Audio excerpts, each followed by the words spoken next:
order at 12:07 on June 28th.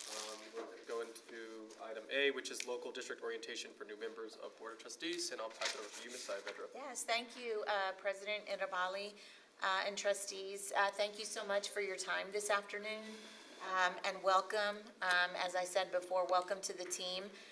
Something that I would share with you that's very, very important as we begin to work together is this concept in this sense of a team of 8.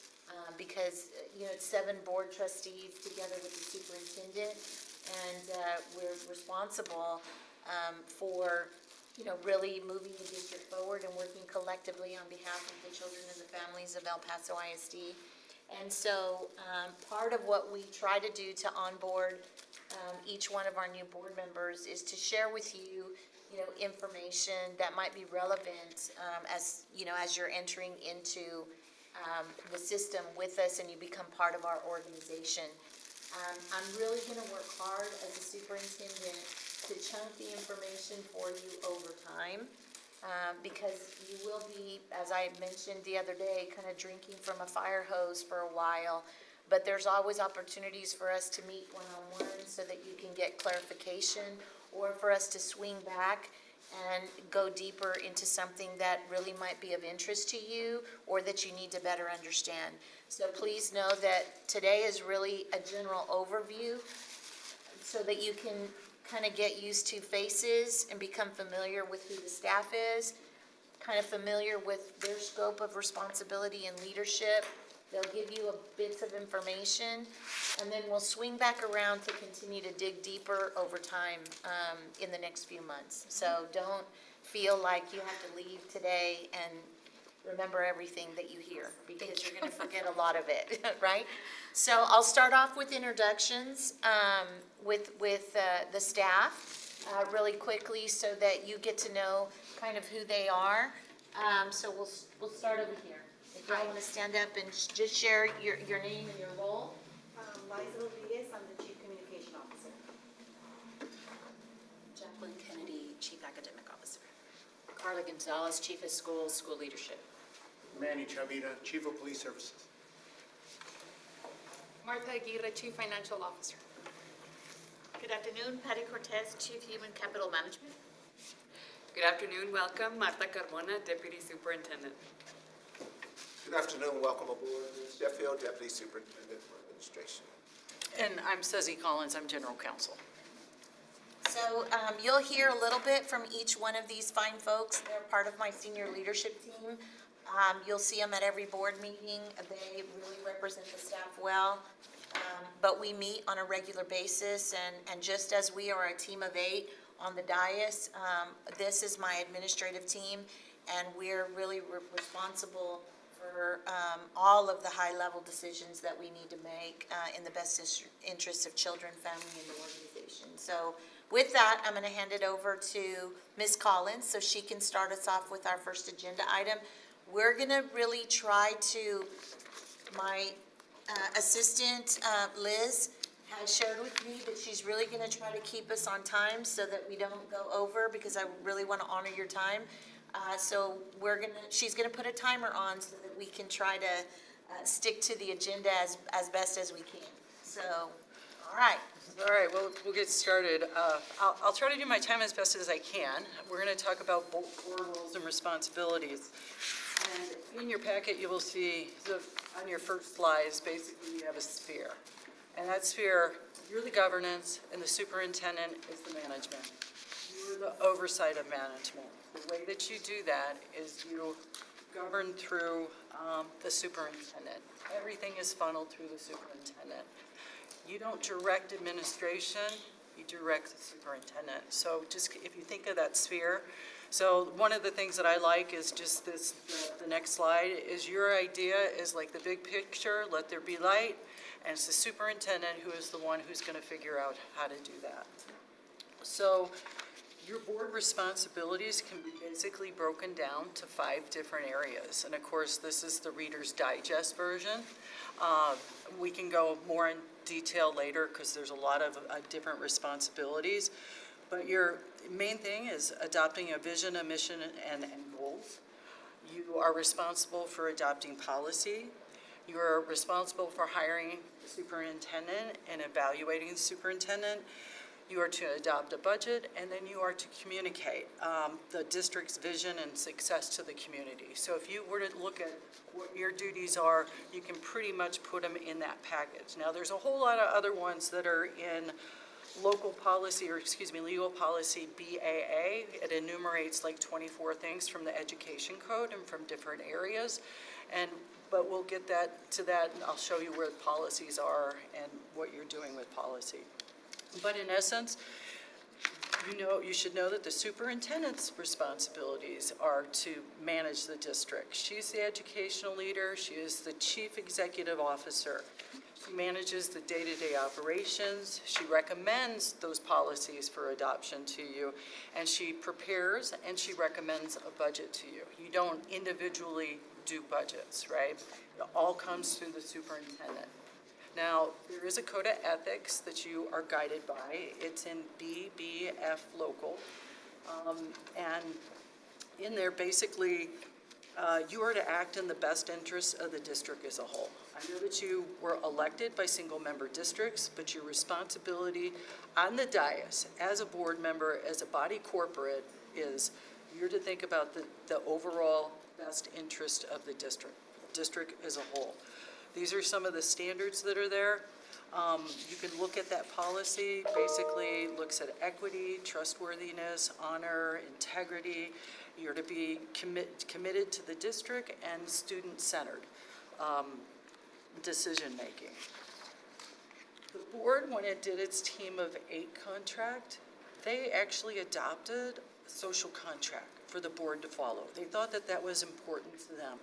These are the 5 components of that social contract. When you do Team of 8 training with the superintendent, this social contract may change. That depends on what the team decides. But right now, this is the social contract that each board member agreed to follow. Now, your first responsibility is vision, mission, and goals, right? Well, the good news is that work's already been done for you. And so it's already been done. You don't have to worry about that. The board created it, adopted it. So your first responsibility is basically completed. Congratulations, you're doing a great job so far.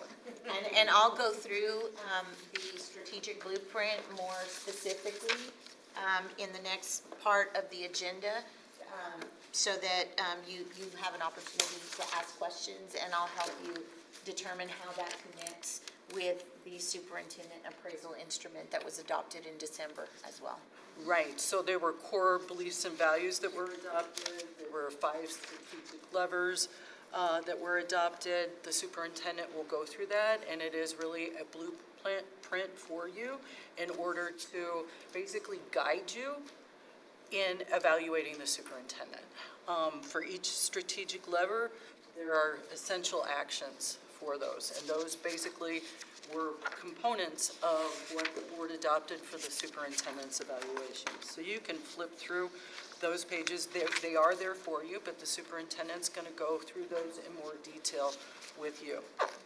So on probably page 17, you also have board operating procedures. They are currently under review, and they will be completed by the board probably through their Team of 8 training, and to make sure that those operating procedures are up to date. But sometimes they have included in them policies, reference to policies, but they have other things that are in there that are separate and apart from that, and so those are board adopted, and those are additional guidelines and responsibilities that you may have as trustees, right? So your next big area of responsibility is adopting policies. So the good news is you're not on your own on that. We work with the Texas Association of School Boards. They basically house all of our policies. Policy is the primary means through which that the board governs itself and how the district operates. So there's 2 kinds of policies. We have a legal policy, and now they're not even called legal policies anymore. They've changed the terminology to legal framework. And there's a reason for that, because I think board members were getting confused as to whether legal policies needed to be adopted by the board. Well, they do not, because basically those legal policies, legal framework is just a compilation of the law that could come from various ways, like a federal statute, state statutes, could be attorney general opinions. It could also be other case law that's out there, but what TASB does is they compile it and they put it in the categories in the way that they organize the policies. The local policies are basically the policies that the board adopts in order to run the district. And it's basically saying, this is how we want the district to run. And it provides the framework for it. Local policies can start from TASB. TASB issues updates from time to time, and we will look at them and determine whether or not if it's a policy that the board would like to adopt, or it could be a district originated policy. So there's kind of two ways for that to happen. Legal policies, even though you don't adopt them, they will be sent to you for a 30-day review. Once the board has had a 30-day review, TASB uploads them into our policy manual. I can tell you that coming off of a legislative session, there's going to be another probably big overhaul of legal policy based on legislation that then, we will use to update our local policies and bring to the board, Right. So the next slide, you can see it's an excerpt from one of the policies, BBE, right? So I put on the left-hand side the legal policy, where this is what the legal policy says about visits to district. So it's just where it came from in the law, in the ed code. And then the local policy, where it's got a little bit more local flavor as to, board members visiting a campus or a facility, right? And what the board needs to adhere to. So that's example of the difference between a legal policy and a local policy. The next slide is where you will find the manual online. All you have to do is go to the board page and then click on policy manual on the left, and in that it'll pop up on the right-hand side, and that's where the policy is online. So the manual is divided into 6 different areas, no, 7. It's A through G. Originally, Trustee Cuellar, being a lawyer, it didn't make sense to me that this was an A through G system. It completely makes sense to me now, but when I first started, I was like, who would ever do that? In any event. education. So your A's are district foundations. B's are local governments. C policies are business and support services. D's are personnel. E's instruction. F is students, and G is community and governmental relations. Since I've been here at the district, we've completed 2 comprehensive TASB policy reviews. And that's basically looking at the reviews. So we did one in 2014, and then we just finished one in 2021. It's a very lengthy process. Then there were some policies that were not addressed outside of that review, and we cleaned those up. And we have a handful of policies, mostly in the E series, dealing with instruction. And the reason for that is we're doing a major overhaul of curriculum and instruction, so those policies need to be looked at as that's being done, and then those will eventually come to the board for adoption as well. So the next major area for you is the superintendent, hire and evaluate. So more good news, you already have a superintendent. You have a very good one, but you will participate in evaluating her. And that's part of your oversight of management, right? And it's based on that framework, the vision and the mission and the goals and the levers and the essential actions, and she will go into that. But that's really part of that is actually one of your major responsibilities for you to do that. The format or the method by which you do that under the law can be two ways. It can either be a commissioner adopted form, or it can be a locally adopted form by the board. The board has created its own, and that was done through the series of Team of 8 trainings, over, I mean, there, many hours. Ms. Saavedra can let you know that was a very long process for the board to go through to come up with her superintendent evaluation form. And so she'll talk more about that. So your next major item, budget. Well, as you know, you're already doing a great job on that because the board just passed the budget. So you're scoring high marks so far in your roles and responsibilities. The budget is always prepared by the superintendent and it's recommended by the superintendent. The board doesn't come up with his own budget up on the dais. That's not the way it works. It's the superintendent's responsibility to prepare and recommend the budget. Now, one of the things that we do, we prepare a budget calendar, and the board adopts the budget calendar, and then we follow that calendar as we build and develop the budget. And so within that calendar is a series of what we call budget workshops, where we're in this kind of seating arrangement, and we share how the budget is being formulated over time. We do get feedback from the board in terms of, you know, things that they might like to see or suggestions, or that's an opportunity for board members to ask specific questions about, you know, the budget itself. So there is an opportunity to have, you know, that collective conversation prior to us finalizing the budget and bringing it for a vote before the board. Right, so hand in hand with the budget, don't worry, next month you're going to get to look at the tax rate. So that will be explained in detail by our CFO. They'll handle that and they'll bring that to the board. So, but budget and tax rate go hand in hand together. So your final item or responsibility is really communicating the vision and success. Not just for the administration, but also to the community as a whole. Your responsibility as an elected official, communicate with your constituents and also the district as a whole, making sure that they understand the mission, the vision, and those things, understanding your role as a board member and how that basically guides, you guide the district in its functioning. Okay? Now, like I said, this is a bird's eye view. It's very high up. If you go back and look at BAA, you will see 24 enumerated things from different areas of the law of your responsibilities, but you can pretty much pigeonhole them into one of these five areas. So the next thing I want to talk to you about is really the constraints on you as elected officials and being board members and how you need to govern. And you are subject to the Texas Open Meetings Act. And so that's the next part of the presentation. And the purpose of the Open Meetings Act is just that, to make sure that we have open government. That's the whole purpose of that act.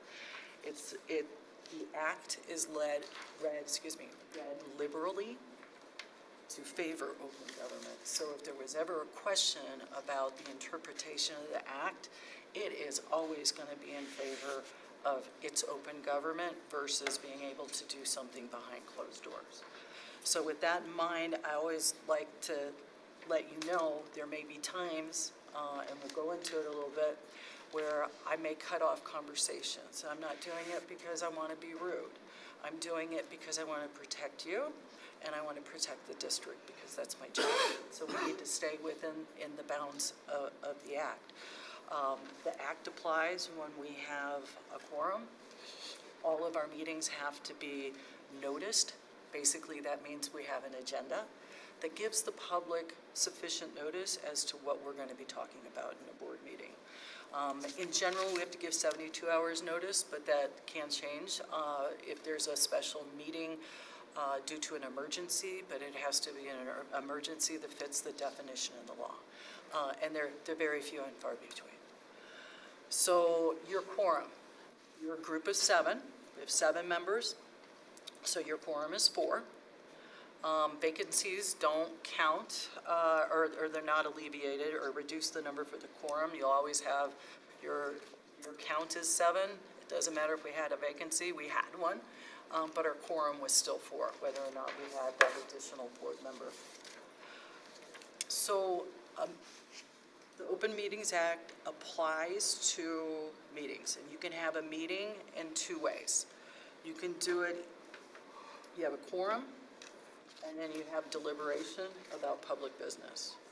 Or you can have a quorum, and you can have a gathering, all right, where you're just listening, asking about, or speaking about public business. So a quorum plus deliberation about public business, or a quorum at a gathering.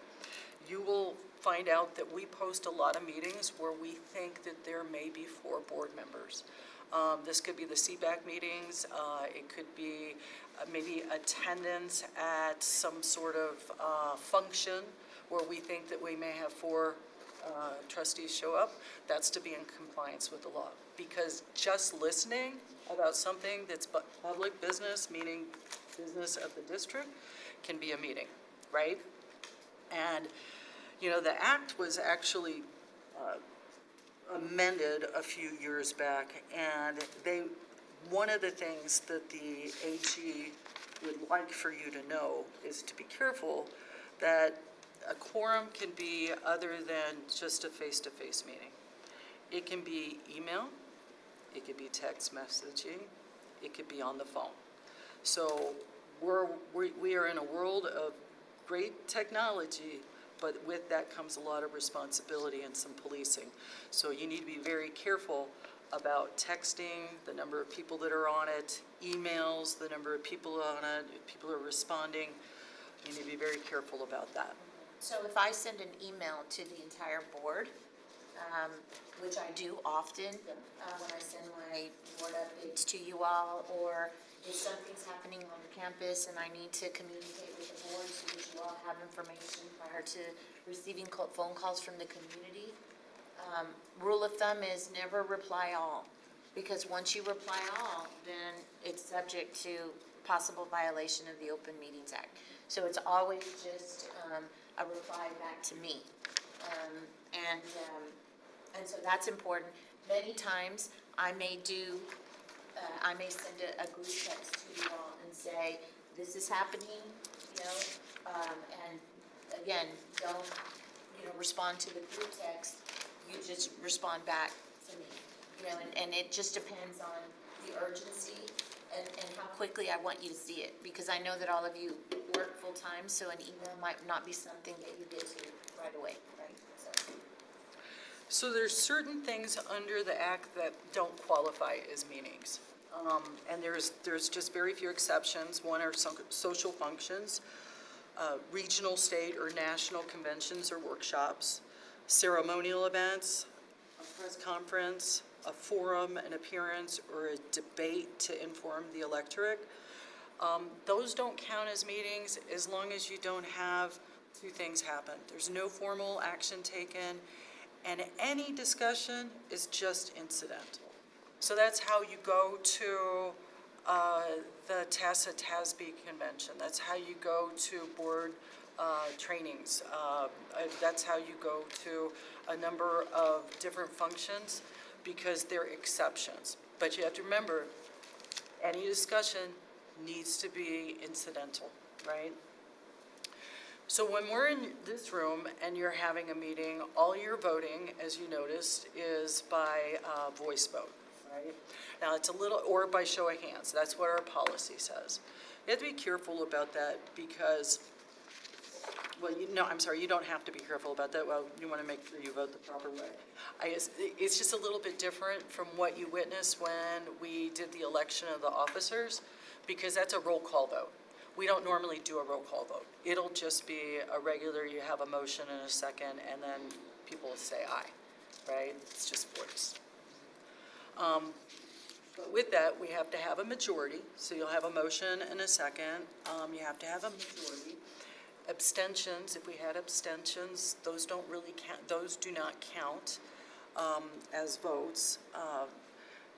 If we have a tie, the motion's going to fail. And in some cases, we have to have more than a majority. I'll give you an example. The District of Innovation, when it is adopted or amended, we have to have what they call a majority of the membership versus just the majority on the dais. Because if you think about it, you could have 7 members on the dais and you could take a regular vote, right? And let's say we had 2 trustees say, I'm not going to participate, I'm going to abstain for whatever reason. So then you have 5 present and voting. Well, your majority for that is 3. That's all you need to pass an item. If it's of the membership of the 7, you still have to have 5. So, and there's certain things, well, 5 if it's a supermajority. Oh, okay. Right, yeah. Like for District of Innovation, sometimes for taxes, for different things. But we will, be cognizant of that and, keep you in that. The board president votes like just any other member. And you have to be present, there's no proxies. One of the things you will notice, and you probably know this already, that we have public comment. And this is kind of an exception to the Open Meetings Act in the sense that what I would call, well, we have 2 types of public comment. One, you have the generic one where people come up and they can talk about anything they want to, and it doesn't even have to be related to the agenda. And you have the other way that people can sign up to an agenda item, but they have to talk about that agenda item.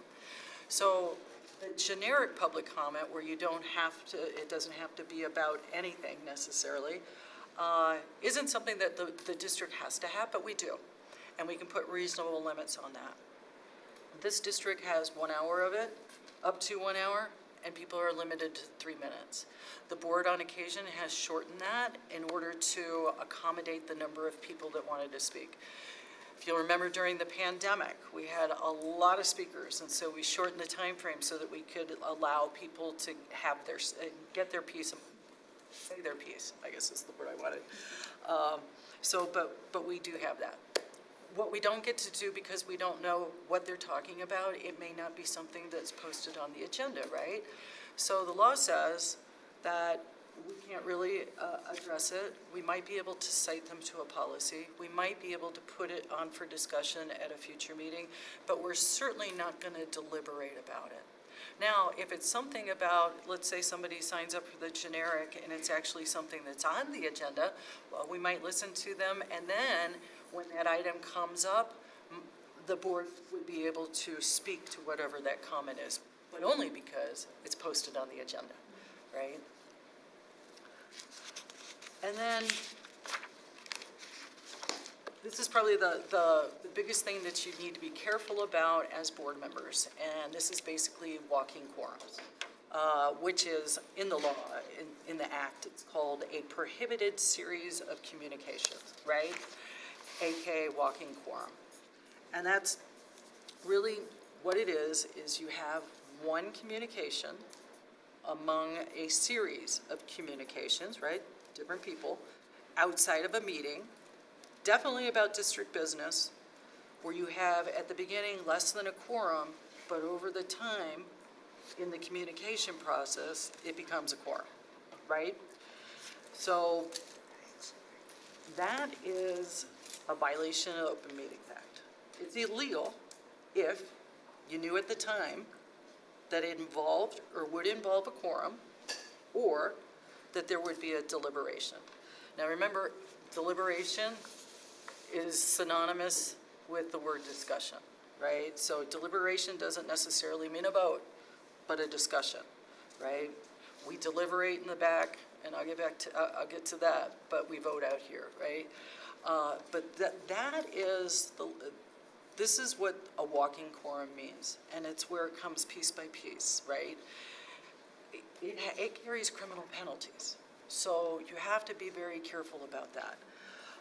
It's a misdemeanor, not less than $100, not more than a $500 fine, or confinement in the county jail for not less than 1 month, not greater than 6 months, or the combination of the both.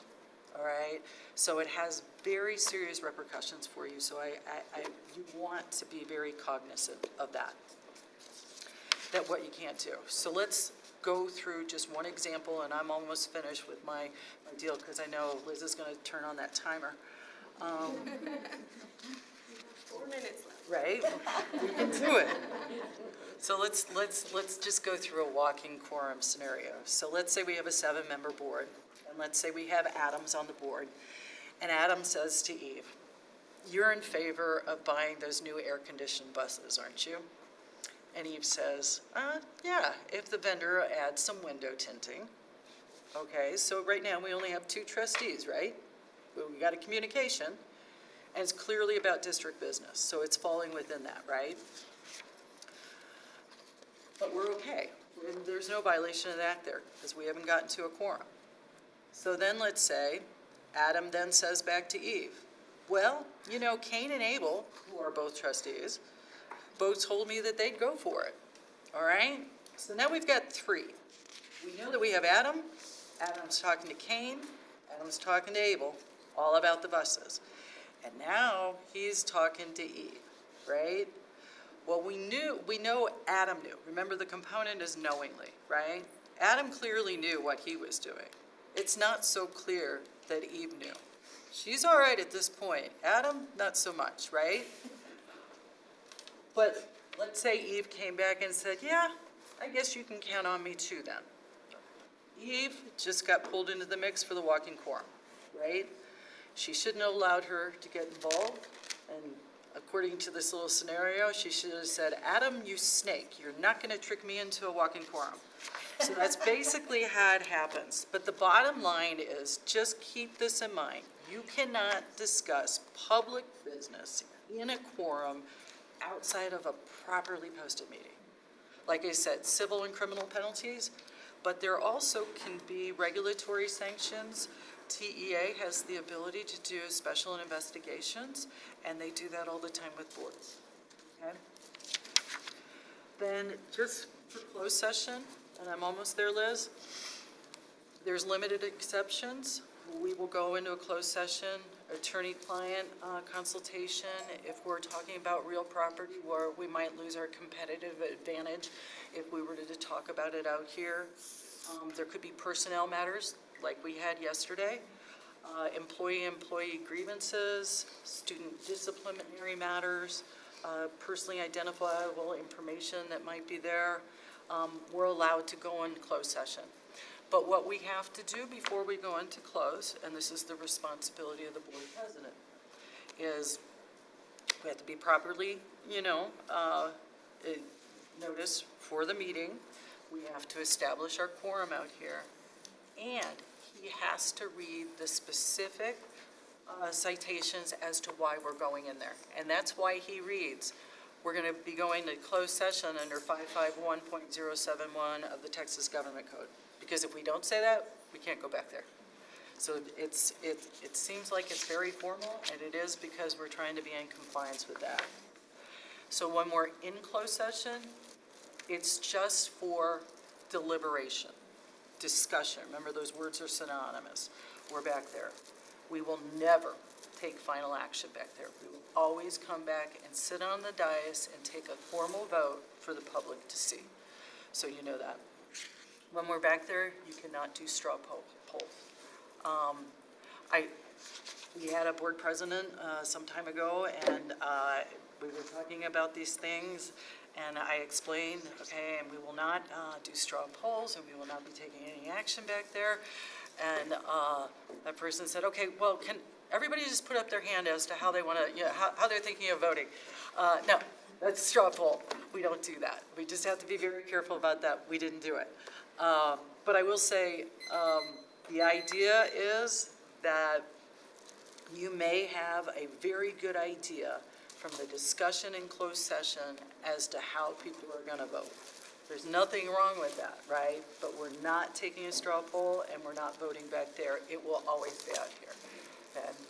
And then the last page, because the timer ran off, is just a listing of trainings that you will have over your first year or so. You can look at about 25 hours of it when you have to do it. And Well, and just another note on the training is that is also available to the public. So we have to certify, via a board meeting that all board members have met their annual training and all of that. So, and when a board member doesn't, then we have to say and by how many hours and what they missed. And so, you know, it's just always important for us to keep up with that. And Ms. Carrasco is very good about making sure that she sends you all notices, gives you opportunities to sign up for things online. A lot of times we'll go collectively together as a board, and you can earn some of the training that you see listed here. So it's not something that you have to look for and keep track of on your own. Okay, so the hours are, somebody else is keeping track of all the hours Yes, of the she training? keeps track of them for you. And breaking it out over time is much better than, Okay, then the whole yeah, it hurts when you have to do 3 sessions back to back because certifications go up. Okay.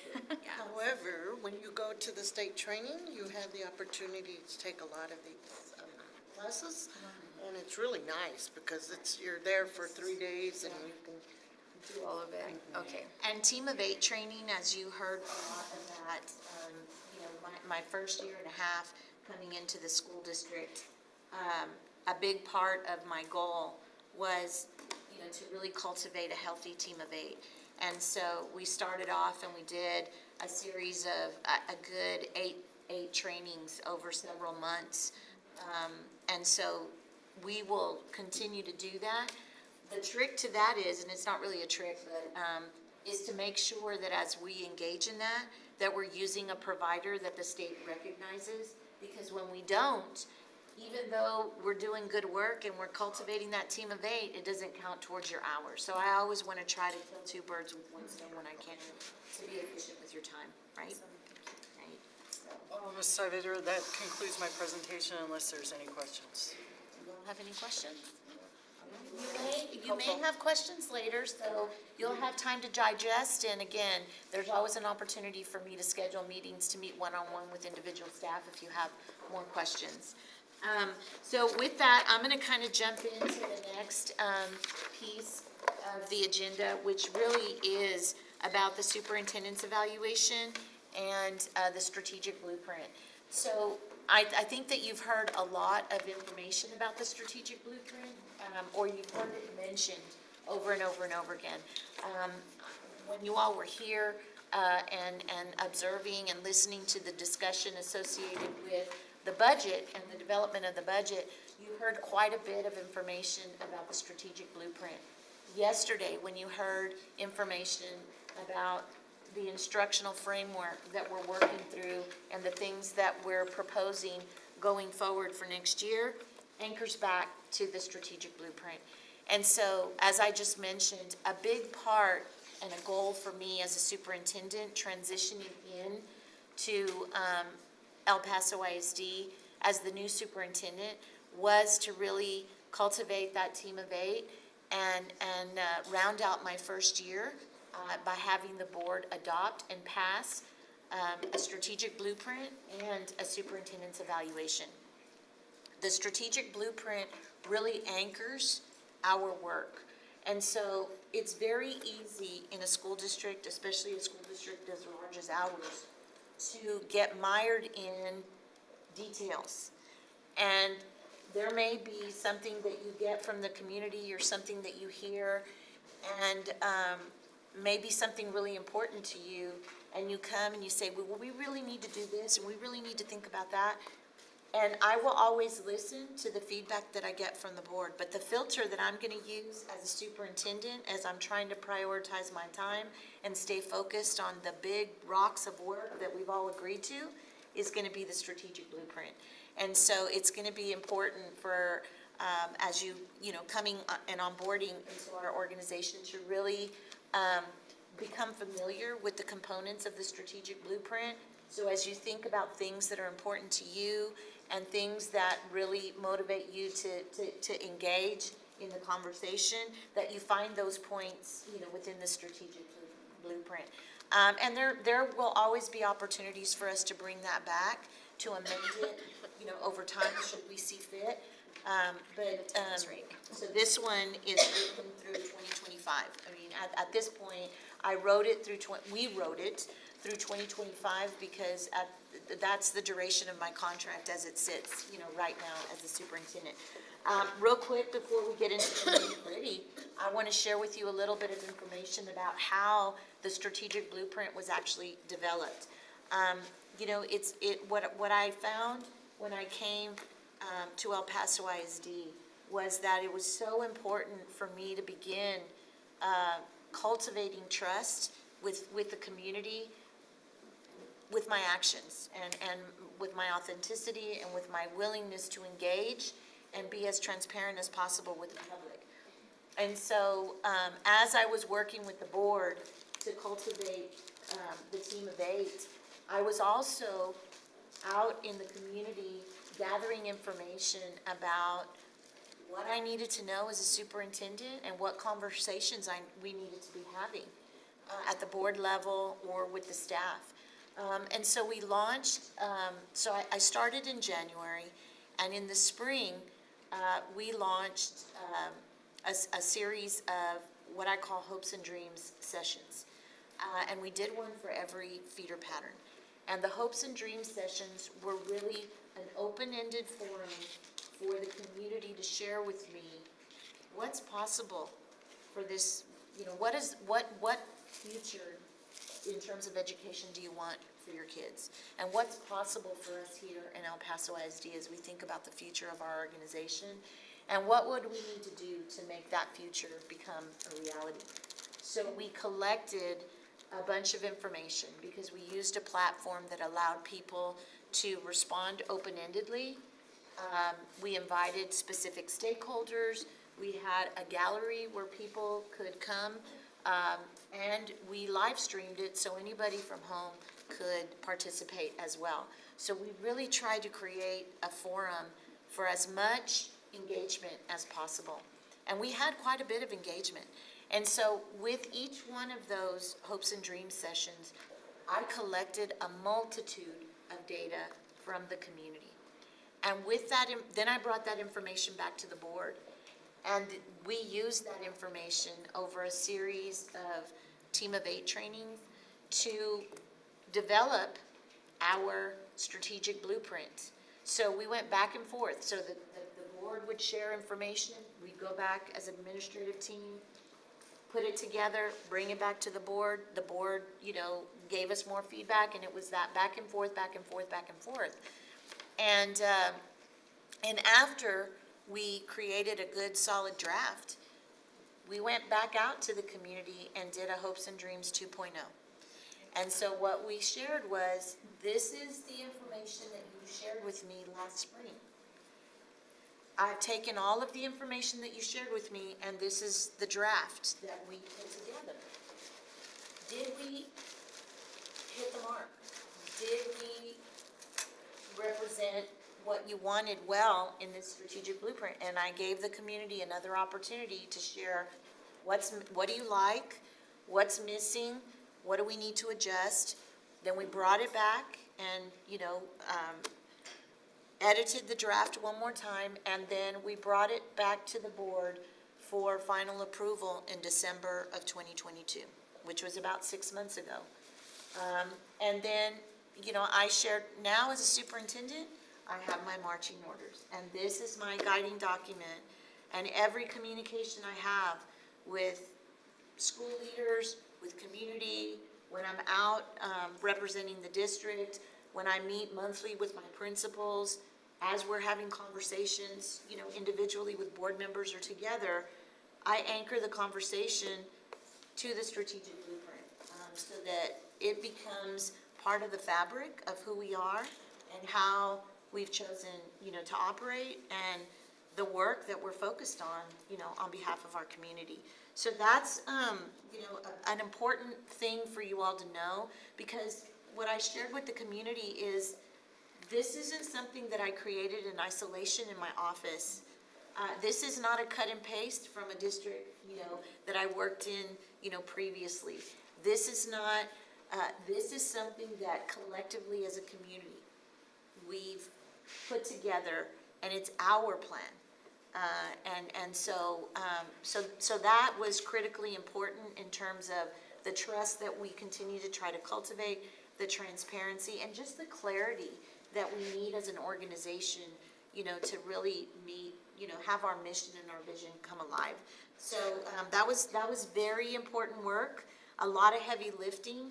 And while in many organizations, a blueprint such as this might just sit on a shelf, we're really working hard to bring it to life and make sure that it stays at the forefront, all the time. And so as you hear from different, leaders on this, on the senior leadership team, and as we dig into more conversations over time, you're gonna see, how this really, guides us, as we move forward. In addition to that, we, as we were working on the blueprint, we were also creating the superintendent's evaluation by which you all would, evaluate my work. For me as a superintendent, it was very important for my evaluation to be connected with the work that we collectively said we wanted to do together. And so it anchors you all too. So it's not just this subjective, let me give you a random rating, on something because I think that you're doing really good, over here. It's more strategic than that. It's more concrete than that. And it really kind of eliminates that subjectivity, right? It's really about, this is what we said we wanted to do. This is what I'm holding you accountable to as a superintendent. And then I can come back with evidence and or data that shows that you said this is what you wanted, you're holding me accountable for this, and here's the progress that I'm making towards that goal, right? And so really the superintendent's evaluation is structured in that way to be less subjective and more objective, and transparent to the public, because an evaluation like this is something that can be forward-facing to the public for them to see, this is our blueprint, this is how we're tracking that we're making progress there, and this is how we're holding the superintendent accountable for moving the work, right? And so that's a big piece. And the strategic blueprint itself, I'll go through it very quickly and then I'll dig in a little bit to the superintendent's evaluation. But the strategic blueprint basically has 5 what we call strategic levers.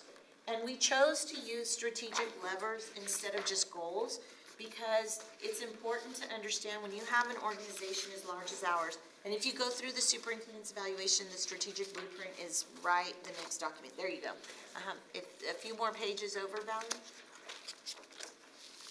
Until you get to the tabs. Keep going. Oh, the other way. the tabs, Yeah, there yes. you go. There you go. Can you help her find it, Isabel? Yes. There you go. I think you're in the Okay, I think I'm strategic on it. blueprint now. So, it has our mission, which really highlights the fact that it's important for us to work in partnership with our community, that we uphold high standards, and at the end of the day, we want to deliver high-quality, inclusive, fair learning experiences to our children. That's why we exist and what we aim to do as a school district. As we think about the future and the vision that we have, our vision is really to inspire and empower our students to thrive, our learners to thrive. And it was important for us to keep that short and sweet so that it could be something that people could really hang on to and understand. And so a lot of times you'll hear me thread a lot of this language into speeches that I give to the public when I'm having conversations with kids, or, as I said, as I'm representing the district, or even on the dais when we're, talking about things that are before you for consideration and or approval. And then it's important for us as an organization to really anchor back to what do we believe in and what are we about as an organization. And so our core beliefs are really centered around whole child. Like, we really champion the fact that we're looking at the child as a whole, not simply the academic dimension of a child, the social emotional, the physical health, but when you think about a child, you need to be thinking about how all of those things play a part in their learning experience and their learning journey. Opportunity. You know, you hear me say a lot that education is the opportunity equalizer. And so we want to make sure that we cultivate and we honor the unique needs and assets that our kids bring, but we use that to open the doors of opportunity for them. You know, excellence is something that we value. I mean, that's what we're striving for. Everything that we do needs to meet a standard of excellence as much as possible. And so we're not perfect, and it's a very aspirational core belief, but that's really where we want to be on most days, right? Equity, it's important for us to commit to removing barriers for any family so that, again, we can empower and inspire our kids to thrive. Community is huge. We value community, and we have a lot of work to do in that area because, you know, our community has lost trust with us here and there, so we're really working to recultivate that. And then accountability. We have high standards, and so we want to make sure that, you know, our staff, our children, our families, and all of us are accountable. Because what you'll also hear me say, and something that is a huge driver when we think about a strategic blueprint such as this, is that it really helps us create alignment from the boardroom to the classroom. So what we say on the dais should filter all the way through the organization and hit children in the classroom. And so it's not about all of these, you know, one-off pieces, but as an organization, it starts in here on the dais, and that alignment is critical and important. And our strategic blueprint increases the likelihood that we're gonna really, you know, achieve that alignment from the boardroom to the classroom. And so those levers are really, what levers do we have to pull to really move an organization as large as ours? Because I just want to remind you all that we're the size of a Fortune 500 company. We have over a $500 million budget. We're the second largest employer in the county, and we're the largest school district in the county. We've been in existence for 140 years. So we've been educating children for 14 decades, almost a century and a half. And so we're a big footprint in this community, and we, for that many years, have been shaping and helping this community to grow and thrive, and we'll continue to do that. But we've got to pull on some strategic levers to be able to continue to do that. And whole child development, you'll see that again. El Paso ISD schools foster learning environments for the whole child to thrive. So we want to build community in the classroom, just as we're trying to build community in the organization as a whole. Academic excellence. Again, you're going to see the word empowers all learners to excel in current and future pursuits. So it doesn't end when they leave us. They need to be equipped and empowered so when they do leave us, they're out there and they're still representing our organization, if you will, you know, in their future successes. And so we want to make sure that we launch them and they're equipped to be successful. You know, we want to, you know, destination district, we want to solidify our position here in El Paso as El Paso's district. And you'll notice that we've taken on a new brand in El Paso, and we're really trying to shift the narrative away from what the El Paso of the ISD of the past was. And we're really looking towards the future. And a big part of your advocacy as board members is to really, you know, understand what that means. So when we say we're El Paso's district, we're the namesake. And we've been in existence for 140 years. We've been the pioneers of education, and it's always started with us. And there may have been others who have done it better after, but we typically have been the organization that takes the first step. And so regaining that level of respect and taking our place back as a destination district is something that is a big part of this blueprint as we think about the future of our school district. And then that culture of accountability, we're really trying to cultivate that transparency, care, and service to the community. You know, I was fortunate enough to be on a panel yesterday with other female superintendents, And one of the questions that came from an audience member was this struggle or this chasm that has seemed to present itself in the educational arena between parents and the school or teachers. And it was a great question. And my response was, really, as I think about our organization and what we're trying to accomplish, is, and we heard it in the hopes and dreams.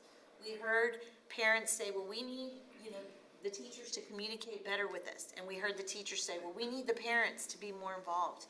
And my response was always, what I hear from you is that the relationship between the family and the school is critical and important when we think about educating children. And that's the synergy that we want to create in our organization, that we value what parents bring to the table, and we find ways to have them engaged and involved in the process. And that we value that teachers are experts in their field and they're doing what's best for children, but they can't do it without the support of the family. And so we need each other, and we're really trying to cultivate, that culture of accountability, but service and care. And then the equity by design. We want to make sure that, we have an organization that provides universal access to our children, regardless of what it is that they want to, tap into in terms of programming, in terms of courses, things of that nature. So that system of equity is really important to us. And so each one of these levers has what we call an essential action. And that's really a statement of, then what do we do? What are the big actions that we need to take to be able to reach, whole child development? And there's, for whole child development, we have 5 essential actions. So one is to create a classroom culture where each student has access to personalized learning and is supported by caring adults. I know you had a question about that yesterday, specifically, Valerie, about, well, how does the whole special education child fit into this general ed, education? And so that's one of our essential actions, that we really need to work our emerging bilingual children, our special education children, our 504 children, and our general education children, our gifted and talented children. Whatever your need might be, we need to cultivate a classroom where we're honoring what the child brings and helping them figure out how they get, to the next point.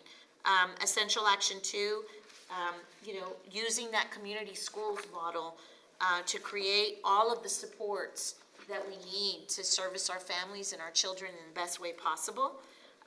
Building mindsets, healthy habits, and skills that strengthen student social, emotional, and academic competence.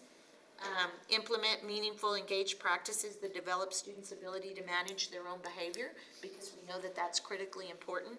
And then relevant and challenging coursework, right? So rigor. So when I say that, something that you need to know about me just personally is that quality is critically important to me. And so I think you heard that when we were having conversations about our dual language policy, because if we're going to offer something, we need to make sure that we offer it and that we're delivering that with high quality. And when we can't do that, then we have to rethink whether, we can truly continue to do that. And so it's really important for us to be able to deliver that, and for kids to have rigor, as throughout their learning journey. And then under each one of those essential actions, you'll see a key target. And that key target is a metric that we're really looking to guide the progress that we're making. Because we feel like if we're tracking these things, it's going to show that we're meeting this essential action and that we're making progress on this strategic lever. And so you're going to find that several of these key targets, the board pulled out as important metrics to evaluate my performance on. So not all of the key targets will be found in my superintendent's evaluation, but the board really landed on some really key targets that, because we can't measure everything, because when we measure everything, then nothing is important. So we really have to key in on what are those things that we need to track that really are gonna show that we're making progress here. Aside, and something that is not part of your onboarding today, but will be a big part of the next conversation that we have when we really dig into curriculum and instruction, are our student outcome goals that really are centered back towards some of our individual student groups, how they're performing in many areas, and we'll be bringing those back to you on a regular basis to show progress. But we coincide that with my superintendent's evaluation.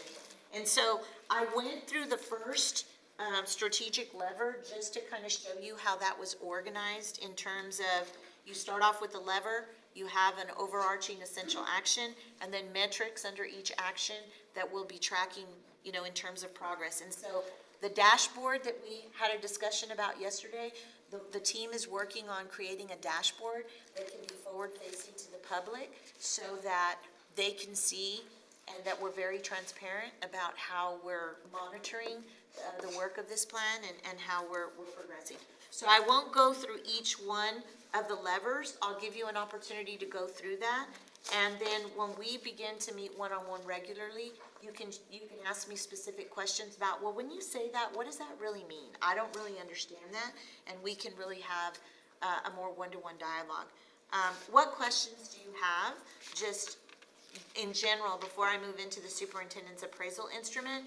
And/or are there any other board members that have any comments about the strategic blueprint?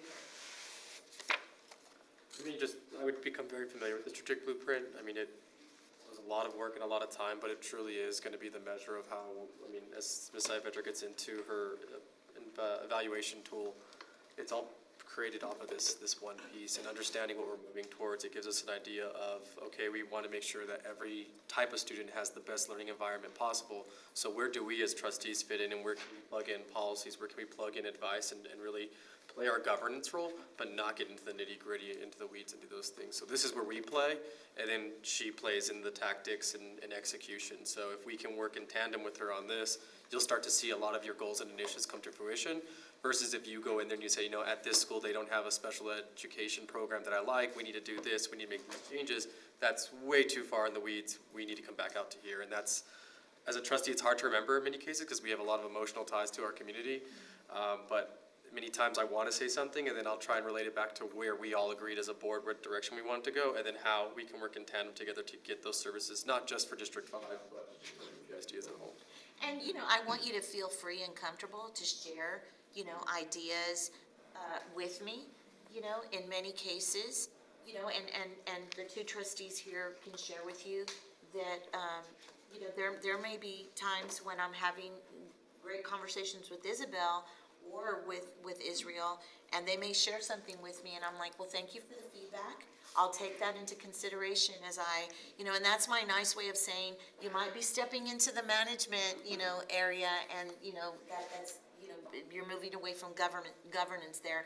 But it's, please understand that it's always good food for thought for me, and it helps me step back sometimes when I hear that feedback, to go back to the staff and say, you know, this question was posed to me.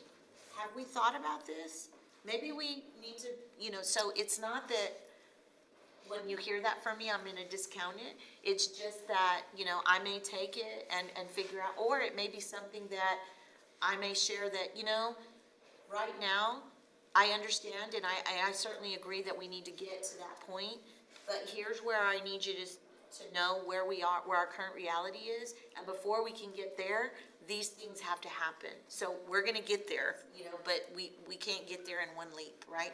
So those are the kind of conversations that we'll have, but I want you all to feel free to, you know, ask questions, share your feedback, and let me know, you know, where you stand. And if I may just add, when Ms. Ayurveda explained how the levers are considered goals, in my grant world, the goals are the levers, and then your objectives are The essential actions. essential actions, and then the activities are Or your metrics or your key metrics. So those are interchangeably, and that was new lingo for me here. I like that. Well, I just want to say I am very impressed as a parent of 4 kids in the district. The hopes and dreams, just the engagement with the community and the parents and stuff, and that just kind of helps me and kind of makes me proud to have the kids and see all of the work that has gone into where we are now. And so really looking forward to working with you all. It's really an exciting time to be, part of our district, so, Mr. Guerra, do you have any questions or any comments, or? No, I guess my biggest concern was just, it definitely is operating on the whole as a district, right? But because we represent individual districts, those are the campuses that will have the opportunity to go and visit, and I'm sure administrators and other people will say, hey, these are the issues we're facing here at our school. And without getting into the management, like you said before, I just want to make sure that, whatever information we're sharing is getting disseminated to the proper, people, Yes. whether it's the, budgetary, departments or the chief academic officers, or, police services and emergency services, just making sure that, like you said, what happens on the dais gets trickled down to the campuses. And that message, gets clear so that you're never gonna please everybody, right? However, those major objectives and those major obstacles and barriers, if you can find a way around them or to combat them effectively, that's the main goal, Yeah, That's why I ran for this, was to try to do something a little bit better, right? Yeah. Just to make it better and better and better. It's not gonna be perfect, and obviously, nobody can do it by themselves, or else we wouldn't have, 20 people in here for an Right. orientation, right? But definitely, I definitely look forward to relaying all those messages and information, but also kind of staying out of the wacky weed, Right. Absolutely. But, a good food for thought is that, because you will get called, you will get emailed. Sure. You will, and, what I've always recommended to, the trustees is, you can always respond respectfully, like, thank you so much for your feedback. I'm gonna forward this directly to the superintendent so that she can take it from here. Or you can call me and say, hey, I got a call from someone, I'm just relaying the information, and you take it from here. Sure. And rest assured that I get emails directly from the public as well. And I respond back to acknowledge that they've reached out to me. And I always forward it to a member of the senior leadership team to work with the staff that they supervise and oversee to investigate and figure out. And I always tell the parent, so-and-so will follow up with you to let you know what, and you can always say, please let me know how else I can be of service to you. And I'll typically respond to you and say, thank you so much for bringing this to my attention. I'm gonna share it with so-and-so, and they'll, so we don't not respond, So that's good information, but that's a good strategy to learn as a trustee. Okay, so going into these schools as a parent, once, people are gonna obviously know that I got elected as a trustee or whatever. If they have any questions other than I need when I'm picking up my kid early or whatever, do you just respond with, could you email me those questions? Make sure, or how would you respond to? Yeah, you could just say, those are great questions. Feel free to email me, or, whatever you send to me in terms of questions, I'm gonna forward to the superintendent so that she, and I think it's important for the public to know, and I think that Ms. Collins shared it with you all. No single individual board member directs the superintendent. Sure. And I think that that's a misnomer, and sometimes what the public doesn't understand, which is why sometimes you're the first. You can always recommend, those are great questions. My recommendation is that you send those directly to the superintendent, because she's gonna be in the best position to help you, Or you can say, but if you'd like me to facilitate that, I can do that for you, And so there's just a lot of different ways that you can do that, and you'll figure out, based on your community, because you know them very well, how you want to, kind of maneuver through that. I mean, what I would caution you, though, is that if they feel that when they walk away, that you're gonna be able to solve the problem, that then becomes problematic for you over time, you know? And so, and that's some of the hardest things to learn as a board member, you know, so.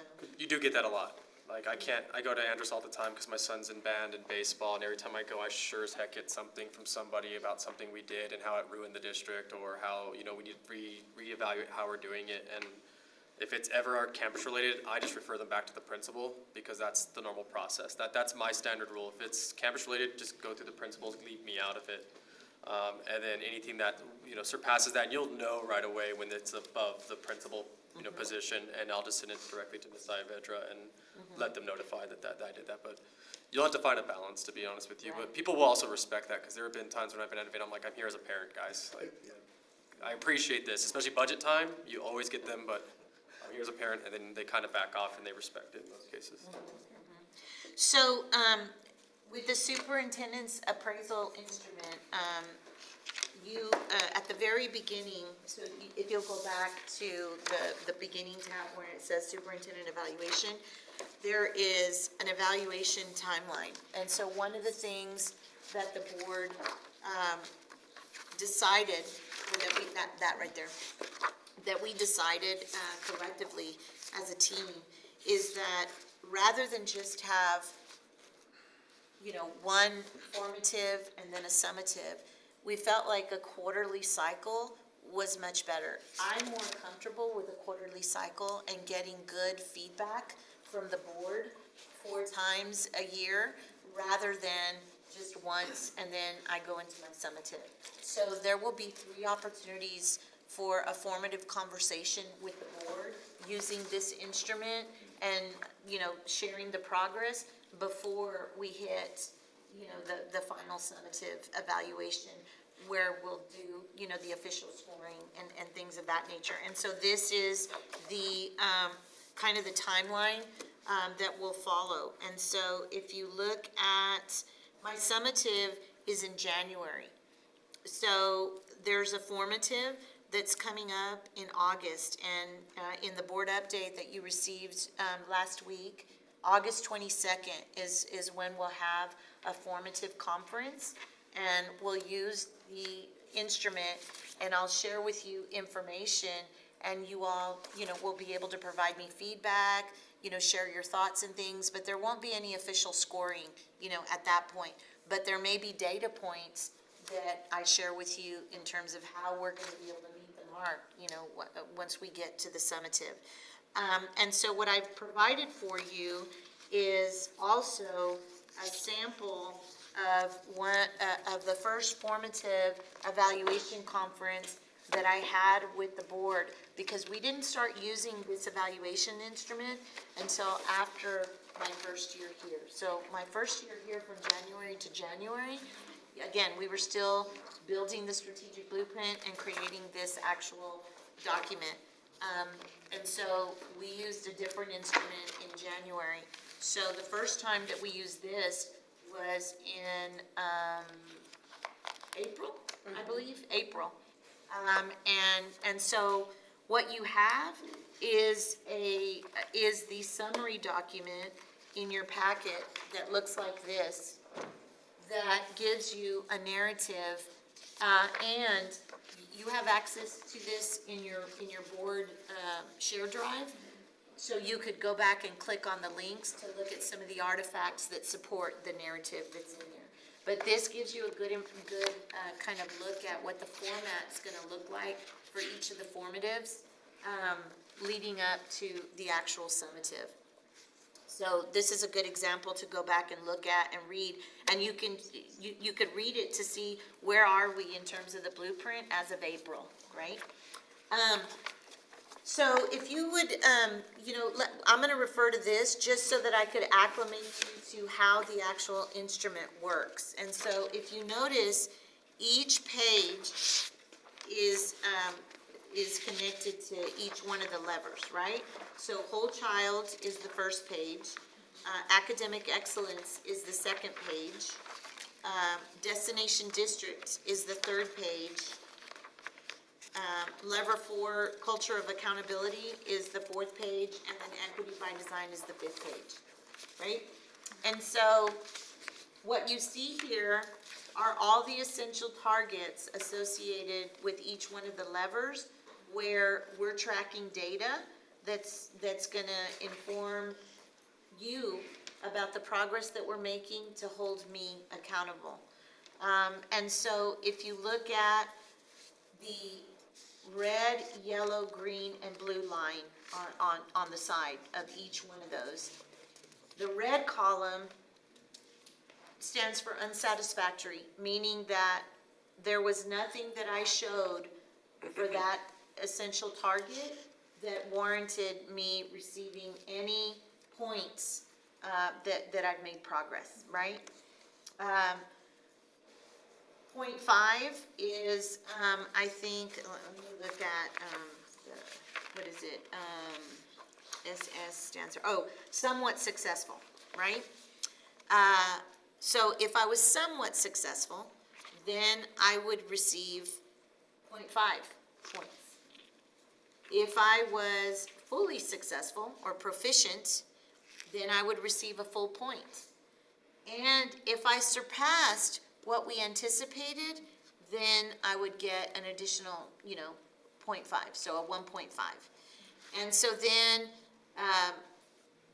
then we would score, and at the very last page, once we add it all up, I would either fall from 0 to 49 points would be that I was unsuccessful. 50 to 69 would be that I was somewhat successful. 70 to 89 would be that I was fully successful. And then 90 plus would be I was, clearly superior. What you're gonna find is that in some cases, the mark for me to receive a point might be baseline data, because we don't currently track that in a way that would allow us to show any form of improvement. So we're building the systems, the structures, the conditions for us to create a baseline, and then we'll be able to compare to that, in the following year, right? When you see a specific percentage, look at 1.4 on the first page. Elementary counselors will carry a caseload of 1 to 500 students or less at 100% of campuses by 2025, right? So we have a total of 43 campuses. So if only 28 campuses at 65% are at 1 to 500, then I don't get any points, If it's 32, 75%, I get a half a point. So the board is really interested in us being, to make sure that we have adequate staffing of counselors, because they do support that whole child development.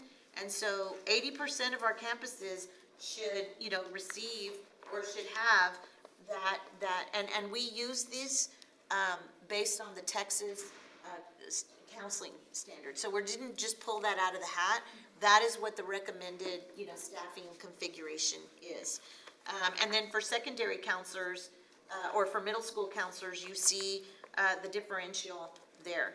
And so that's kind of how the superintendent's evaluation instrument works, and that subjectivity is kind of taken out, and so it's more objective. Now, there's always opportunities, and I always give the board an opportunity to provide me written feedback, because that's always important, because there may be other things that that we need to consider aside from this. And each one of the, if you notice, whole child development, that's 25% of my total superintendent evaluation. Academic excellence is 30%. Destination district is 20%, and culture of accountability is 15%, and equity by design is 10%. So each one of those is weighted differently. And so really for the board, as you can see, academic excellence and whole child development are significantly, important and connected, to the board. So, questions?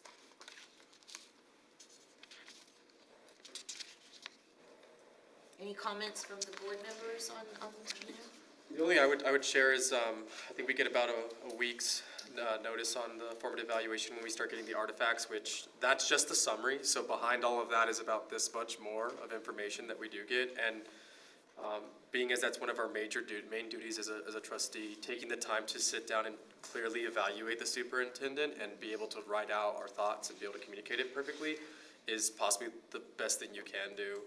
The other tool that we used to have was all subjective and it was all over the place and it really didn't give a superintendent an idea of, you're performing or you're missing this mark.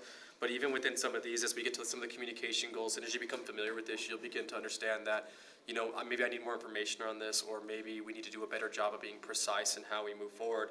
That's the information that Ms. Ivedra then can take, utilize, and then transition to meet the goals that are here. Yeah. Because we hear it from the community on a daily basis. That's our strength, is we can tell her what we're hearing from the community and what's working, what's not working, to help reach these goals.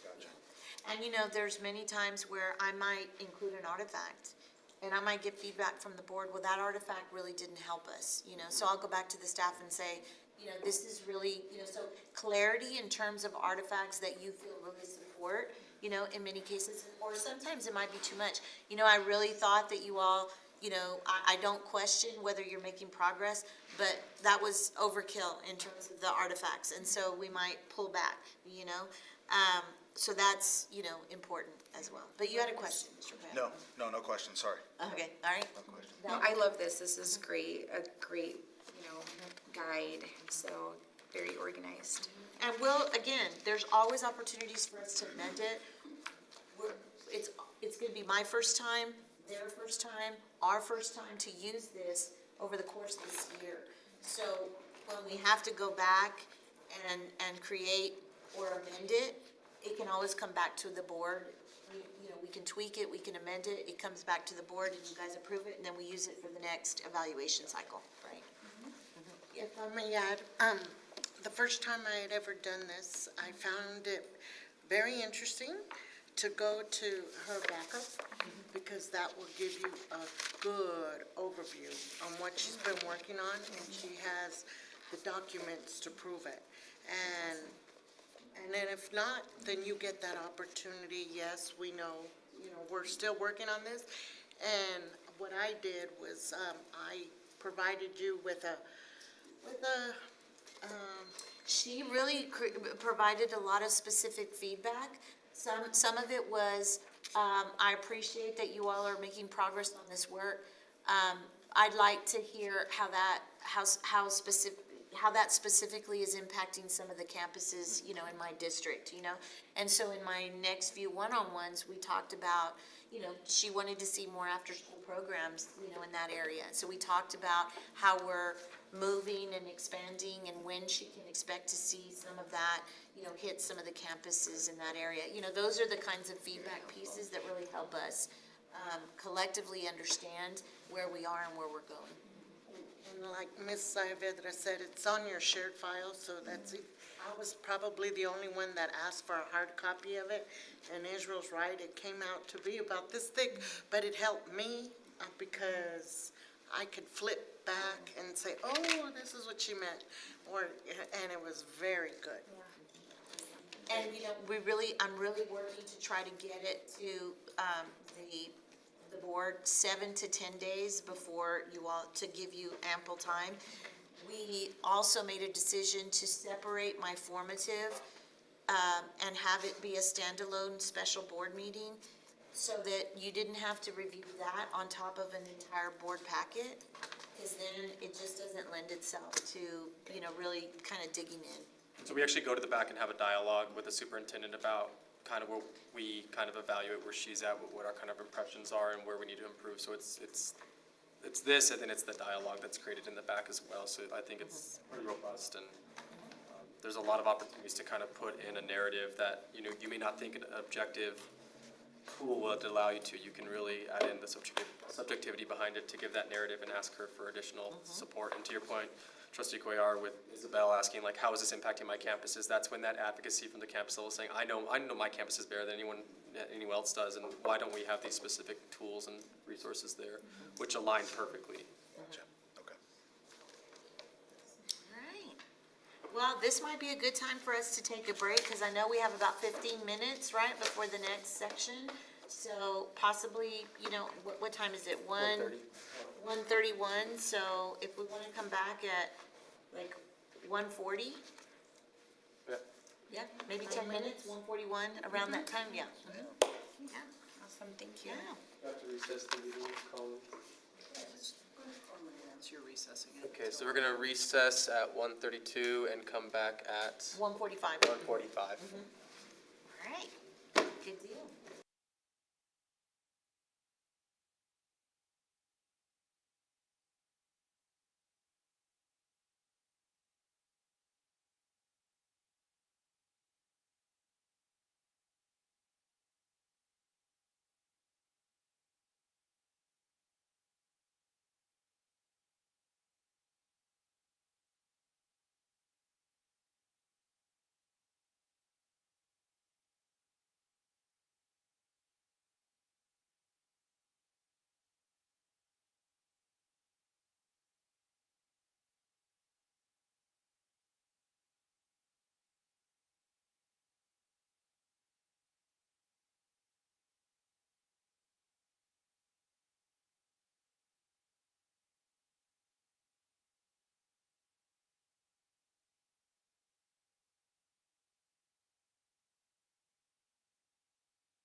Good afternoon, Board President Irovali, Trustees Messiah Vedra.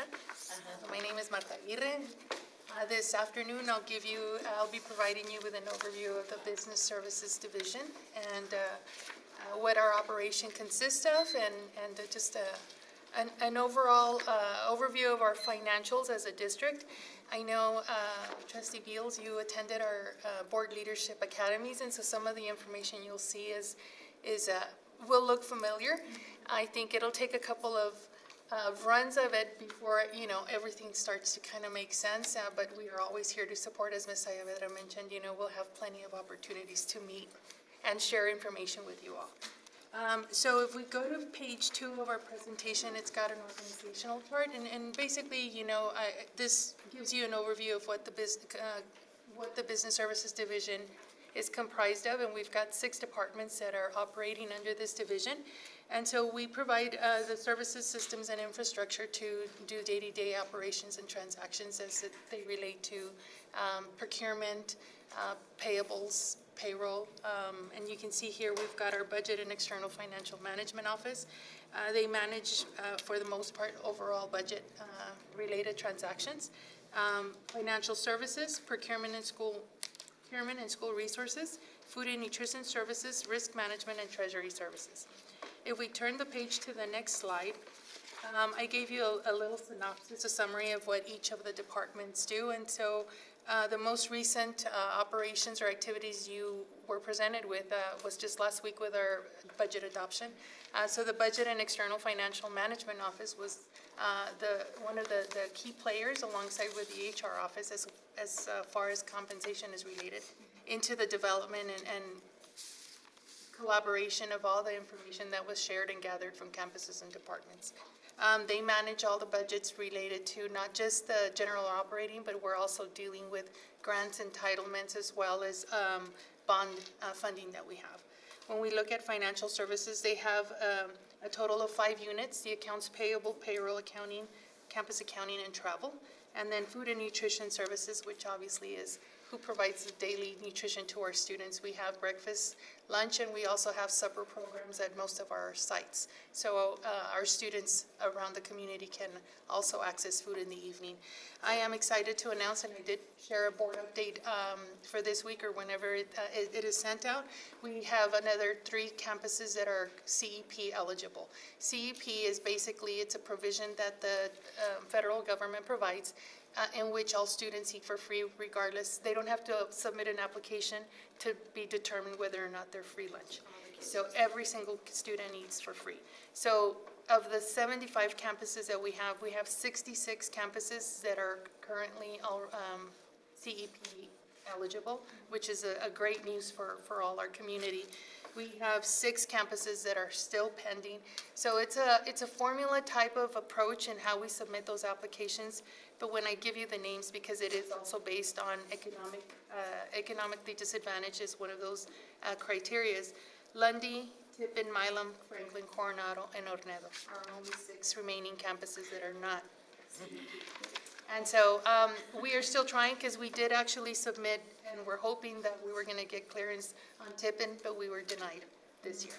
But last year we got 9 through, and this year we did 3, so my hope is we're not going to give up, and we're going to continue trying to figure out how we can get access so that all those kids are also eligible. So that is just a great program. Yeah.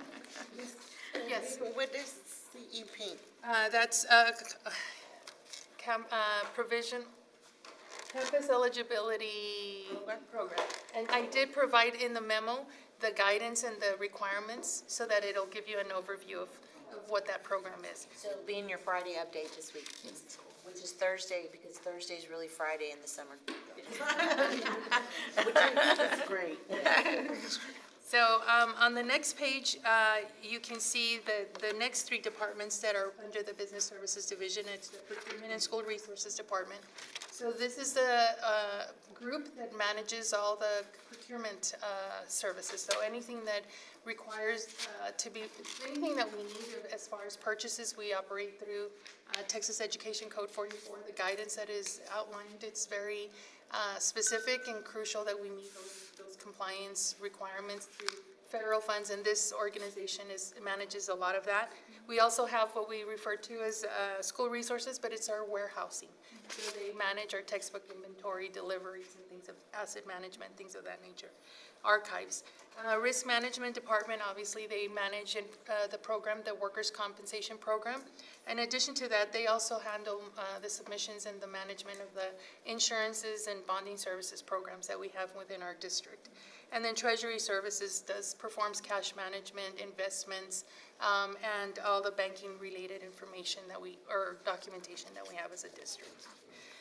As we move on to the next page, this gives you more of the information related to our district as a whole. And so we are the 17th largest school district in Texas.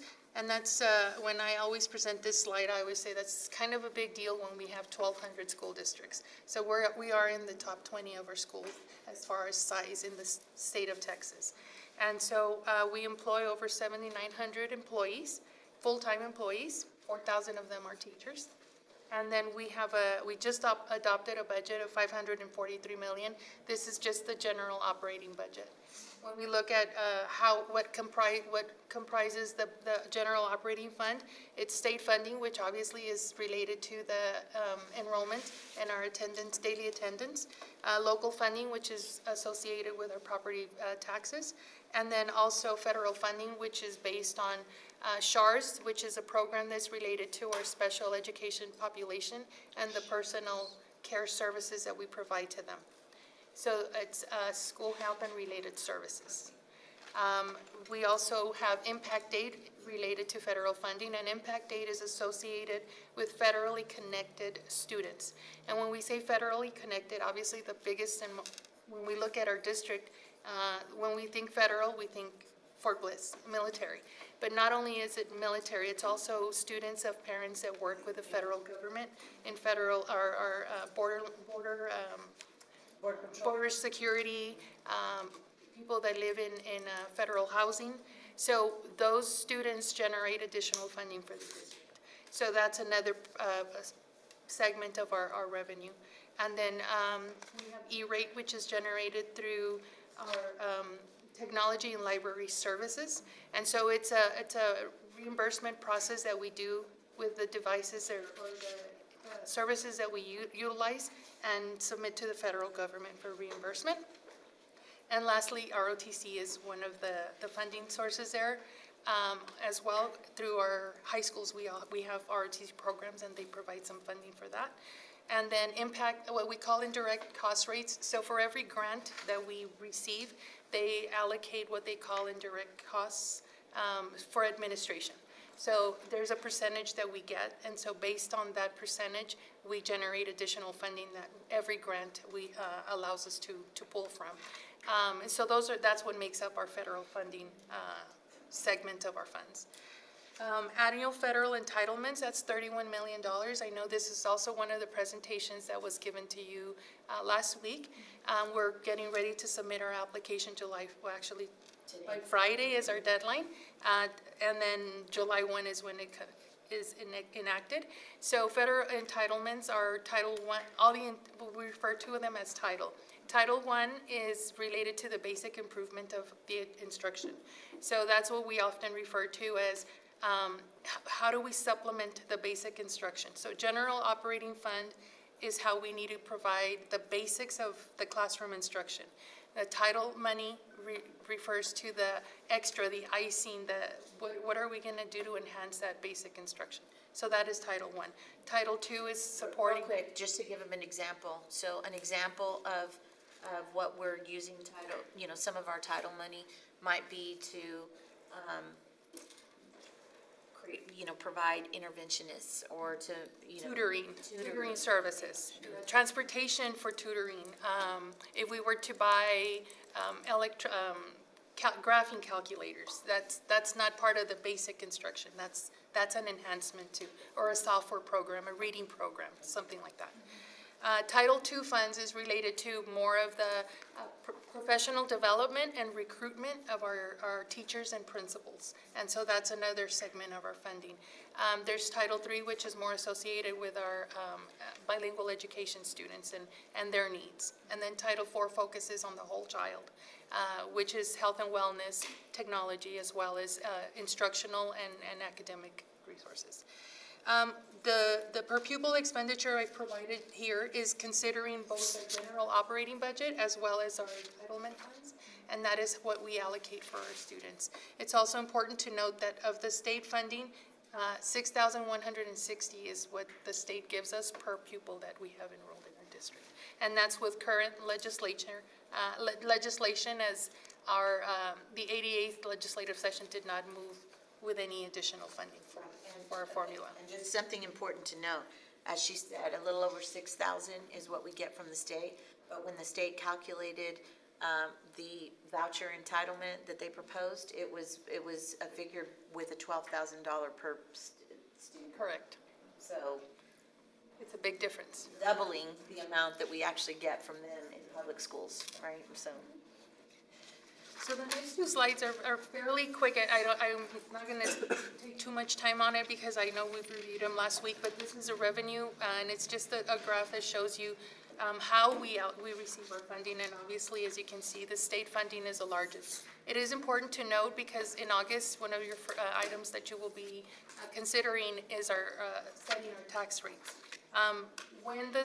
The way the formulas are established right now, if the local property taxes are higher, the state funding is lowered. If our property taxes are lower, our state funding is higher. There's never a gain.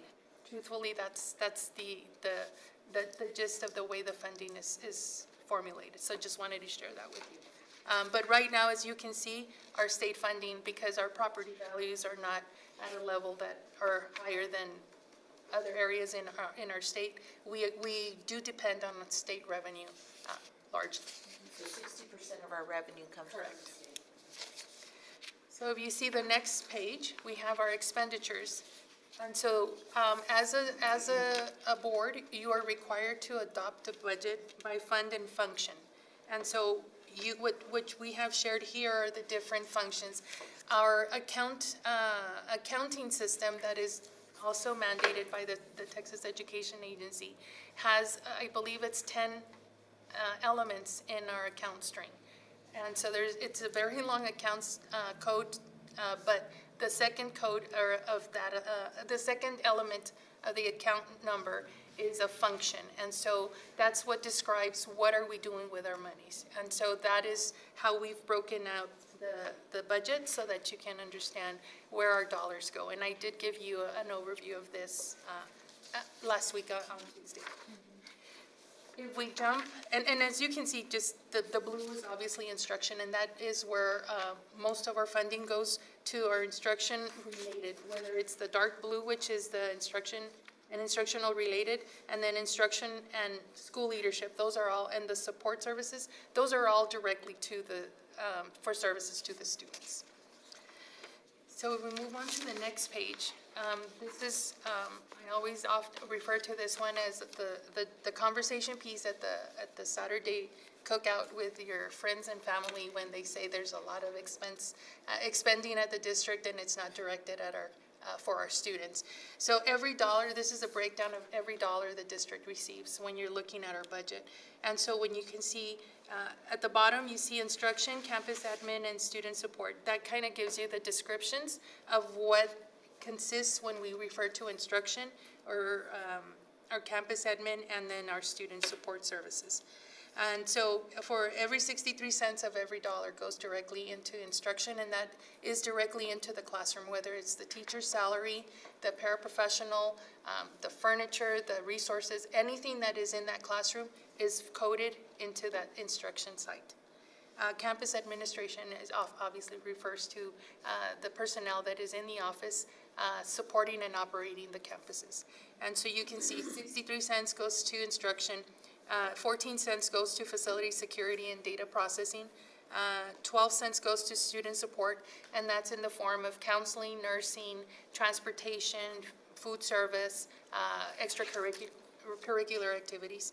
Campus administration, 7 cents, and then central administration, it's 4 cents. And those are the general operations that you. And so sometimes what you also hear, depending on what role you play in the district, that central office, we're top heavy, we're central office heavy.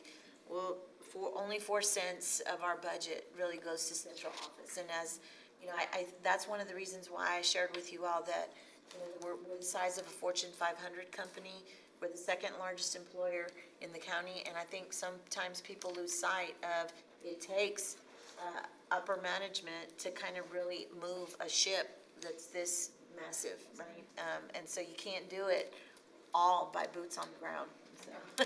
And I wanted to share with you that when it comes to how we expend and how we utilize our funds, we are monitored by Texas Education Agency. So in October, you will be presented with what we call the it's the first report, which is Financial Integrity Rating System of Texas. And that has a lot of different measures of how they measure whether or not we are a fiscally responsible school district. This is a report that every district has to be, is not that they opt into, they are required to be evaluated on, and the report is released. And it impacts future bond credit ratings, it impacts our district as a whole in many aspects of our operations. And so in October, you will see that information. So when we look at how we're managing our budget, how we're expending our dollars, we are always, the forefront of the business office is where are our thresholds? Are we on target with all the requirements that are going to be measured? And so that is just something I wanted to share with you. Well, and just one other piece, because as you all were listening to some of the budget discussion, something that goes into that rating, and it's important. You heard that, as we just heard our facilities assessment, and we are beginning to plan for and formulate what we might have the capacity to do in terms of a bond. Our credit rating is critically important. Fund balance goes into that credit rating, so you can't just say, oh, we have all this money in fund balance and we can use it. You've got to make sure it's just like running up your balances on your credit cards. Your score goes down if all of your cards are maxed out, right? And so that's a simple way of kind of relating, where we are. So it's important for us to keep fiscal responsibility and being good stewards of taxpayer money at the forefront as we think about decisions associated with the budget. As well as identifying, this is not just, we're not looking just at this fiscal year, but as we look at projects like Bliss Elementary, which we're partnering potentially with the Department of Defense to split the cost to renovate and rebuild that building, that comes at a price tag of 50% to us. How do we pay for 20%? Sorry, 20%. Where does that money come from? And so as you can see in all the numbers that she's given so far, the fund balance is the place where that one-time expense normally would come from. So if we deplete it prematurely for whatever it may be, not thinking about down the road, then we enter into a situation where we then continue to do a slow bleed, and then we unfortunately pass that 60-day threshold, and then we're below the standard of what we should be at. So if we move on to the next page, this is what you have here, a snapshot of a 6-year, well, actually 5 years, and then the projected enrollment for next year. And so as you can see, we have stabilized somewhat, but over the last 10 years, it is important to note that we have been on a downward trajectory as far as our enrollment. And so it is important to note it's not a situation that a declining enrollment is not just an El Paso ISD problem. It is something that all urban school districts have been experiencing over the last couple of years. And so actually more than, really mirroring the decade that we've seen the decline. We're part of a group called Texas Urban Council, and it's the superintendents that are the namesake school districts from across the state. And we're also part of the Council of Great City Schools, which are the namesakes from across the country. And you've got all of these districts that are experiencing decline. Facing challenges. Do we know why? So there's another slide. Okay, sorry. Yeah, that's a great next question. So what I wanted to share and what, with this, the information that's shared on this graph is, so the top numbers are our actual enrollment. And then the numbers that are in the middle of each of those bars is our average daily attendance. And the reason it's important to note where our average daily attendance is because the state funds us based on average daily attendance, not on enrollment.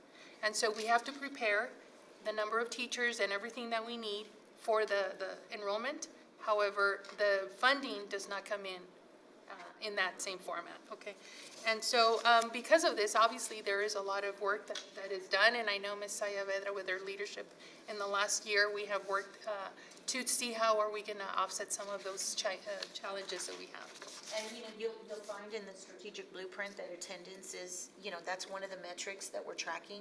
You'll hear me say often that attendance is the number one predictor of student success, because that's what the research says.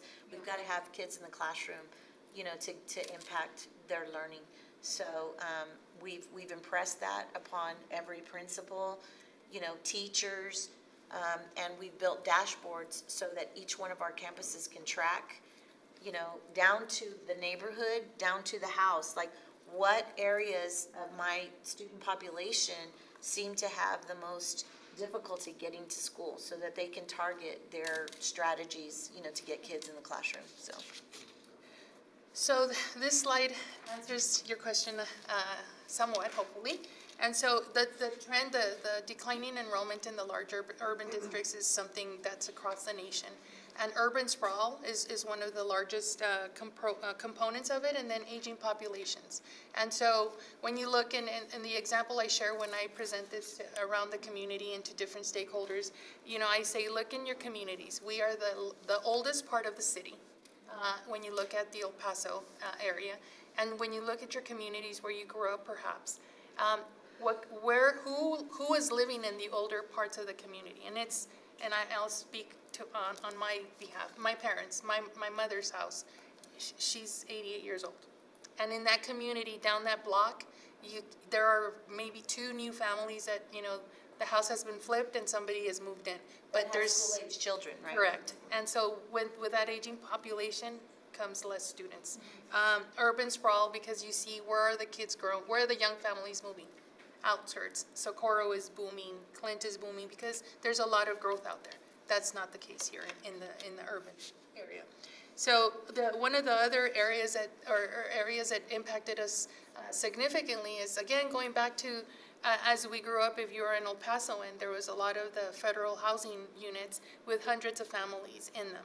And a lot of the change in the approach to supporting these families of need is by giving them vouchers, or I don't know exactly the term, but the voucher provides them funding to go find a HUD home instead of a unit, an apartment complex. So with that also has created less families living in these apartment complexes. And then the change in climate with immigration, when our bridges, or when our bridges are closed, that changes who's coming across. And the reality is, being a border town, we do have populations that have kids that come from Mexico. Right. And in all transparency, because I know that there was a comment made on the dais that, there, aside from the aging population, the low births that the low birth rates that we get from the census and some of these other issues, the reality is that El Paso as a community is unique, is very different than most other communities where I've worked in. And so El Paso, many years ago, decided that they were going to be an open enrollment community.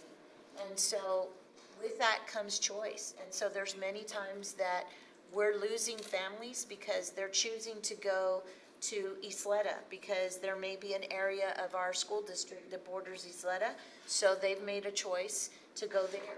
Or they've made a choice to go to Socorro. Some of our military families, butt up to the Socorro school district, or they no longer have to live on base, so they may seek to, live out in the Socorro area. So, we also lose students because of that open enrollment, and which is one of the reasons why I'm going to take you back to what I said. We're really working hard as a school district to change the narrative, and to move away from the El Paso of the past, although we want to honor the great things that we've done over time as a school district, you know, there are some things that have tainted our past, and many of members of our community continue to anchor back to that past, where we want to continue to look towards the future, and we've got to begin to be strategic about changing that narrative so we can bring people back to our school district who have, you know, made decisions, you know, to leave. And then you've got the charter schools that ascended into our community about 5 years ago, which have also been instrumental in pulling enrollment away from not only us, because Isleta has declining enrollment, we've got declining enrollment, and so we see it across the board. So the next page is the average daily attendance slide. And so this is a scenario with an enrollment of 50,000 students. So this was a snapshot of a day in our enrollment as we were finalizing our year. So we talk about average daily attendance and how important it is to have the funding is not the only reason. Obviously, instruction is the most important critical aspect of why a student should be in their classroom. However, the funding that is tied to it impacts us significantly. So it is unrealistic to assume that we're going to have 100% ADA ever in our district. But if we did, our revenue for ADA would be $308 million. So what I'm showing you is every time we drop in percentage of ADA attendant or percentage attendance, we start losing revenue. So at 95%, we are obviously losing $17.5 million. Again, it's unrealistic to assume we're going to have more than 100%, that we're ever going to be at 100%. However, 95% is a percentage level that could be realistic with a lot of work and attention and focus at our campuses to ensure our students are attending school. When I came to El Paso, our average was about 90. We were hovering in the 90%. My goal for this school year that we just finished was really to get us to 94. We were shy of that. I mean, we're hovering in the close to 92% range. And it was really just a lot of surface, things that we did. Like I said, we created a dashboard so that we could begin to track data. So we created some systems and structures to tighten us up, but there's still some more work that we can do and some dig in that we need to do to truly, get us, where we need to be. But I'm going to give you an example of something that can impact attendance and we don't, and ergo funding, and we don't really, kind of think about this. And rightly so, so I don't fault parents in any form or fashion. But whenever we have a situation where there may be a security concern at a campus, and parents are fearful to send their kids, and, you've got media blasting, you've got people posting things all over Facebook, so people keep their kids home, it impacts our attendance. It impacts our attendance. And where, it's very safe to send, your kids to school because we're making every effort to do, to keep them safe. So those things over time accumulate. Now, when we have just anomalies or instances, we can submit the, what are they called? Waivers to the state, and they won't count that in your average daily attendance. But if you have too many of those days, your average daily attendance goes into the toilet. When we had the situation with the migrants, in May, the attendance at some of our schools that are close to that area of the border dropped to like 60%. 60%. So yeah. So there are some unique things about our community that really make it challenging, in terms of ADA. that being one of them, the second example that I gave you all. And with current funding right now, 1% of loss of ADA is about $4 million. Or 1% gain is a gain of $4 million, better stated. We need to add too is our military, that's very volatile. So when they come in and out, or when they get transferred and such, it makes a difference. But that's also an opportunity for us to work on different incentives to get them. Yeah, this is really eye-opening. Yes. So if we move on to the next slide, you have what we refer to as our compensation history. And so this gives you a snapshot of the last 5 years. And it's important to share because year over year, regardless of the challenges that we have faced as a school district and declining enrollment, the district has been has focused in on the importance of trying to provide compensation, perhaps not at the levels that are ideal in the opinions of, we all want more, right? But however, we have provided a compensation increase. The size of our district is also impactful. When you look at it, 2% is a $9 million impact to the budget. So every dollar, because it has to be sustainable year over year, it's impactful and important to monitor and ensure that we don't commit to more than we can handle. And so what you can see here are the different increases, as I shared the slide, a couple of slides before. We were decreasing, however, we continue to sustain with compensation. And I would like to, just share with you all, because I know that, there was a heated discussion about compensation, leading up to the adoption of the budget. But, and although we are not, number one, in terms of what our teaching starting salary is, over the course of last year and this year together, we gave a 9% raise over the 2 years, which is more than any of the other school districts, combined. Now, we were farther behind, which is why we had to do the big push last year for 7% to get us back in the hunt. And we're hopeful that with money that might come back to us from the state, we may be able to do more. But over the course of 2 years, 9%, and that doesn't count the health savings account, which is $1,000. It doesn't account for the leave policy that we passed that provides an additional 10 days, and then the bank, the sick leave bank that we provided. So there's a lot of other pieces that go along with the compensation package, aside from just the percentage, increase in terms of the salary. So if we move on to the next page, this is a district comparison. And so this is to help you kind of understand where we are when we look at our neighboring districts that are comparable in size.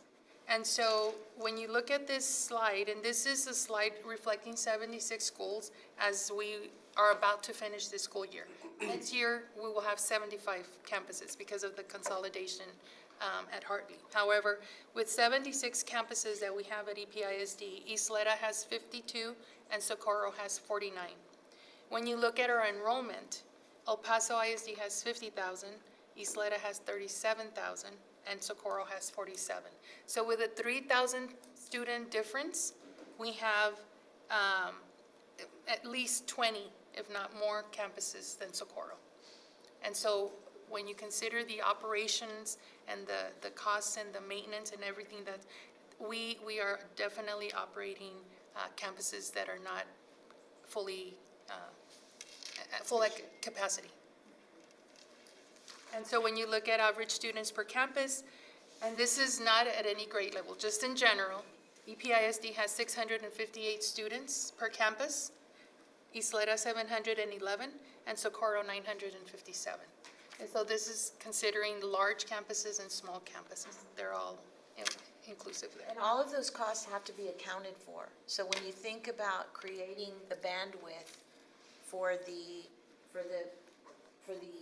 district, to provide compensation, to make sure that you equitably, allocate resources, address needs, every additional expense that you incur limits your ability to do the other things, right? And so this is something that provides a good, just a visual for us to kind of really think about where are we?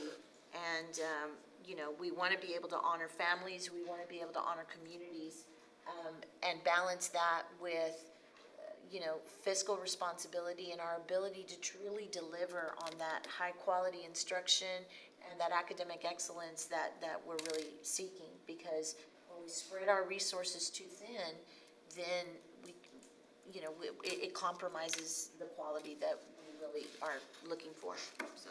And then the last section there is full-time employees, and you can see the difference. And again, the difference there is obviously because we're running 20-plus more campuses than we have. Two more slides, can I think? She's almost gonna get there. And that's only because the superintendent has interjected examples, right? It's my fault. So the next is fund balance, and I know Mr. Irovali shared with you all. So this kind of gives you, the purpose and intentions behind our fund balance. And so audited as of fiscal year June 30th, 2022, we reported 89 days of fund balance, which is a good place to be. Recommended by TEA is 60 days. Optimum is the 90 days. Okay. And so it's important that we will always caution going below 60 days. But we also realize that, we have the optimum and we have to measure and weigh when we're evaluating and making decisions on critical items, we need to keep that in mind as we present to you. Well, and I would just share that in my superintendent's evaluation, it's specifically noted that the board's not comfortable with me making decisions or recommending a budget that would have us fall below a certain number of days of fund balance, and that is in the 70s. Yes. So. And then the next page is the historical fund balance for you through, as an informational tool. Ms. Aguirre, with the last budget approval, we took 10 days out, is that correct, or 7 days out? 7 days. We took 7 days. We'll be down to 82 now, correct? Yes. It's 82, and now we're finalizing and wrapping up our fiscal year on Friday. And so we'll start, we've already started our external audit, financial audit. In November, the audit will be presented to you, and then we give you the final fund balance level as of June 30th, 2023. It's also important to note that we have different levels of, different categories of fund balance. And so when we're talking about the 89 days, we're talking unrestricted, unassigned. That means it's cash in the bank that can help us and as we, operate our cash flows and all that. We also have restricted, and those are required mandated restrictions for our food service or other liabilities that we have incurred. And then we also have, we have the restricted, assigned, and then the unassigned. And so those are the three categories that we've got. So again, any request or use of fund balance will have to come to the board for approval. The administration cannot make any transfers or decisions without your authorization. And then the last one, and Ms. Saavedra mentioned to you, is the budget development timeline. So as you can see, with the starting of the planning starts in September. So in about 2 months, although we just finished the budget, we start gearing up. We start planning. There's a lot of conversations, evaluations, and I gave you some ideas of what the processes are. But as I said, it's almost a year-long process because just as we finish, we start looking at all the areas that need to be evaluated. We come to you either in May or June for the budget adoption. I'll say that when it's a legislative year, it's always better to wait till June because just like this, it happened this year. We never know what the legislature will do, and sometimes they don't finish as they should in May. And then the tax rates are presented to you in August. And I didn't share detail about the tax rate because I know I'm going to present this to you in August, and I thought I'd take advantage of the time in August rather than consuming And leading up to August, we may schedule some one-on-ones with each one of you, just so that we can give you some opportunity to understand how we get to the point of recommending the tax rate. So. And that's all I have. The last slide is basically, as a trustee, what is your responsibility? Any other questions? I have a question. In regards to, thank you so much for replying that email that I had a lot of questions for all those little notebooks that you gave us for categorized as campuses or food and nutrition and such. So, for instance, in my case, the recommendations or items that I highlighted, those would go into effect for this next fiscal year? So I think the one that you had asked, and it was several trustees that had concerns, and it was related to the Super SAC. And so we are working through the student count, to see how we can develop a plan that we align and allocate budget to support them. Yes. Well, thank you. Thank you. This was awesome, very eye-opening and good information. I wanted to share, and it's not quite ready, however, in the next, if not this week, by next week, what we do is we prepare what we call the annual budget book. And in it, you have a lot of these, and I know that you're out in the community and there's a lot of questions, and where did I put what file? All the fund balance and pay compensation and all those things are here for you to, at your fingertips. In addition to that, you also have the compensation that was adopted. Was it 2%? What did they adopt? What did they say? What, stipends did they approve? So that is always here. Our DEA policy, which kind of governs the compensation. And then you also have teacher pay tables and all the other pay. So, and then one other one, substitute rates, our staffing guidelines. So if you're an elementary campus, how many counselors did you get? How many clerks? So everything that we use to determine how we staff our campuses is here at your fingertips. So you'll be getting one of these. Every board member will get that. That's a nice resource. I carry this all the time because there's a lot of questions that come up and I don't have everything. That's Ms. Aguirre, Yes. First year you provided us a cheat sheet to abbreviations. Yes. Names. Uh-huh. Will you include that with Okay. please? Just I because would love that. I still use it, but that was extremely helpful. Okay. I will. Thank you. Very much. It'll be a test for you too. I'll keep going. I'll be right back, but. You got a pretty. You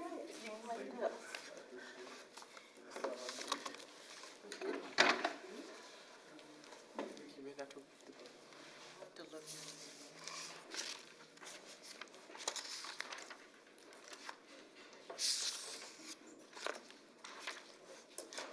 Good morning, good afternoon. Jacqueline Kennedy, Chief Academic Officer, and excited to be able to share a few additional things. I know we talked a lot yesterday about several things pertaining to academic services, but we wanted to just come back and perhaps paint a bigger picture and kind of zoom out a little bit so that you can have a better understanding of the full scope of academic services.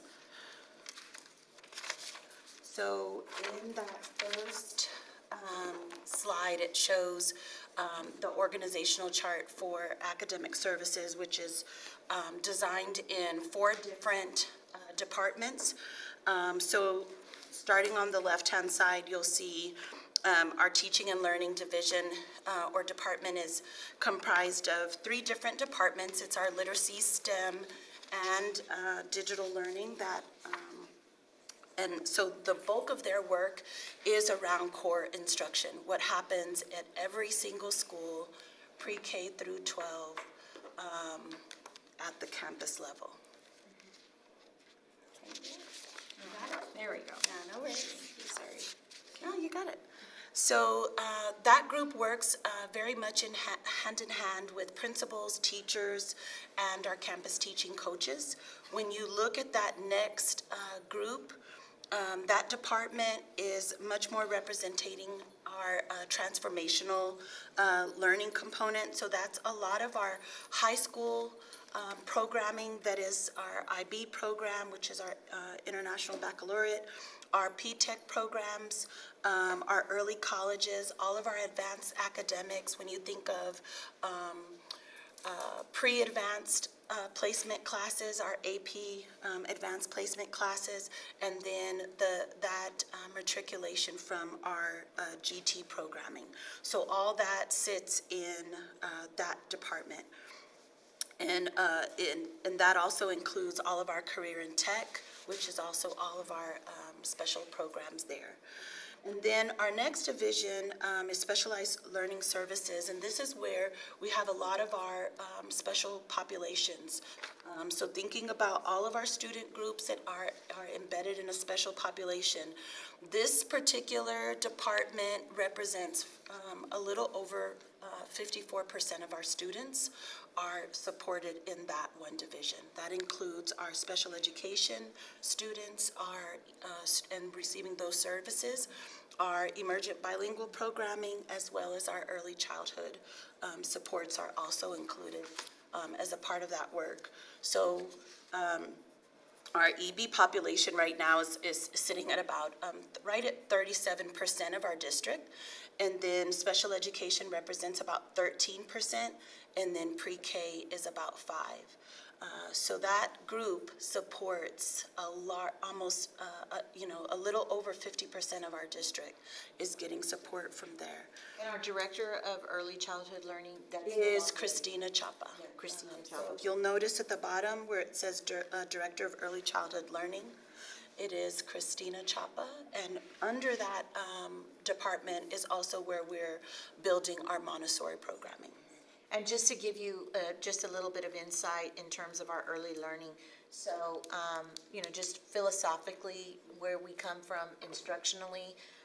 So number one, when we think about enrollment, the greatest potential for us to increase our enrollment is going to be in the early childhood grades. So pre-K 3, pre-K 4, and kindergarten, because none of those grade levels are compulsory attendance grade levels. Compulsory attendance doesn't start until first grade.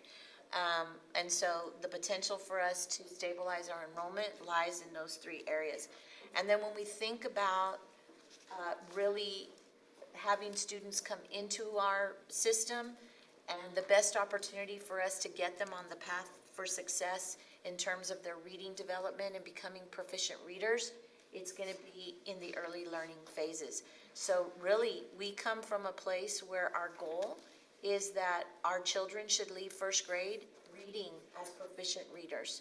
Because as you heard yesterday, if we're waiting till third grade to start thinking about what we're doing with them, it's too late. Because at third grade, if they're not a proficient reader, they have a 70% chance of never becoming a proficient reader. So. Yeah, a big piece of our work in the fall, this particular department was not previously a part of academic services.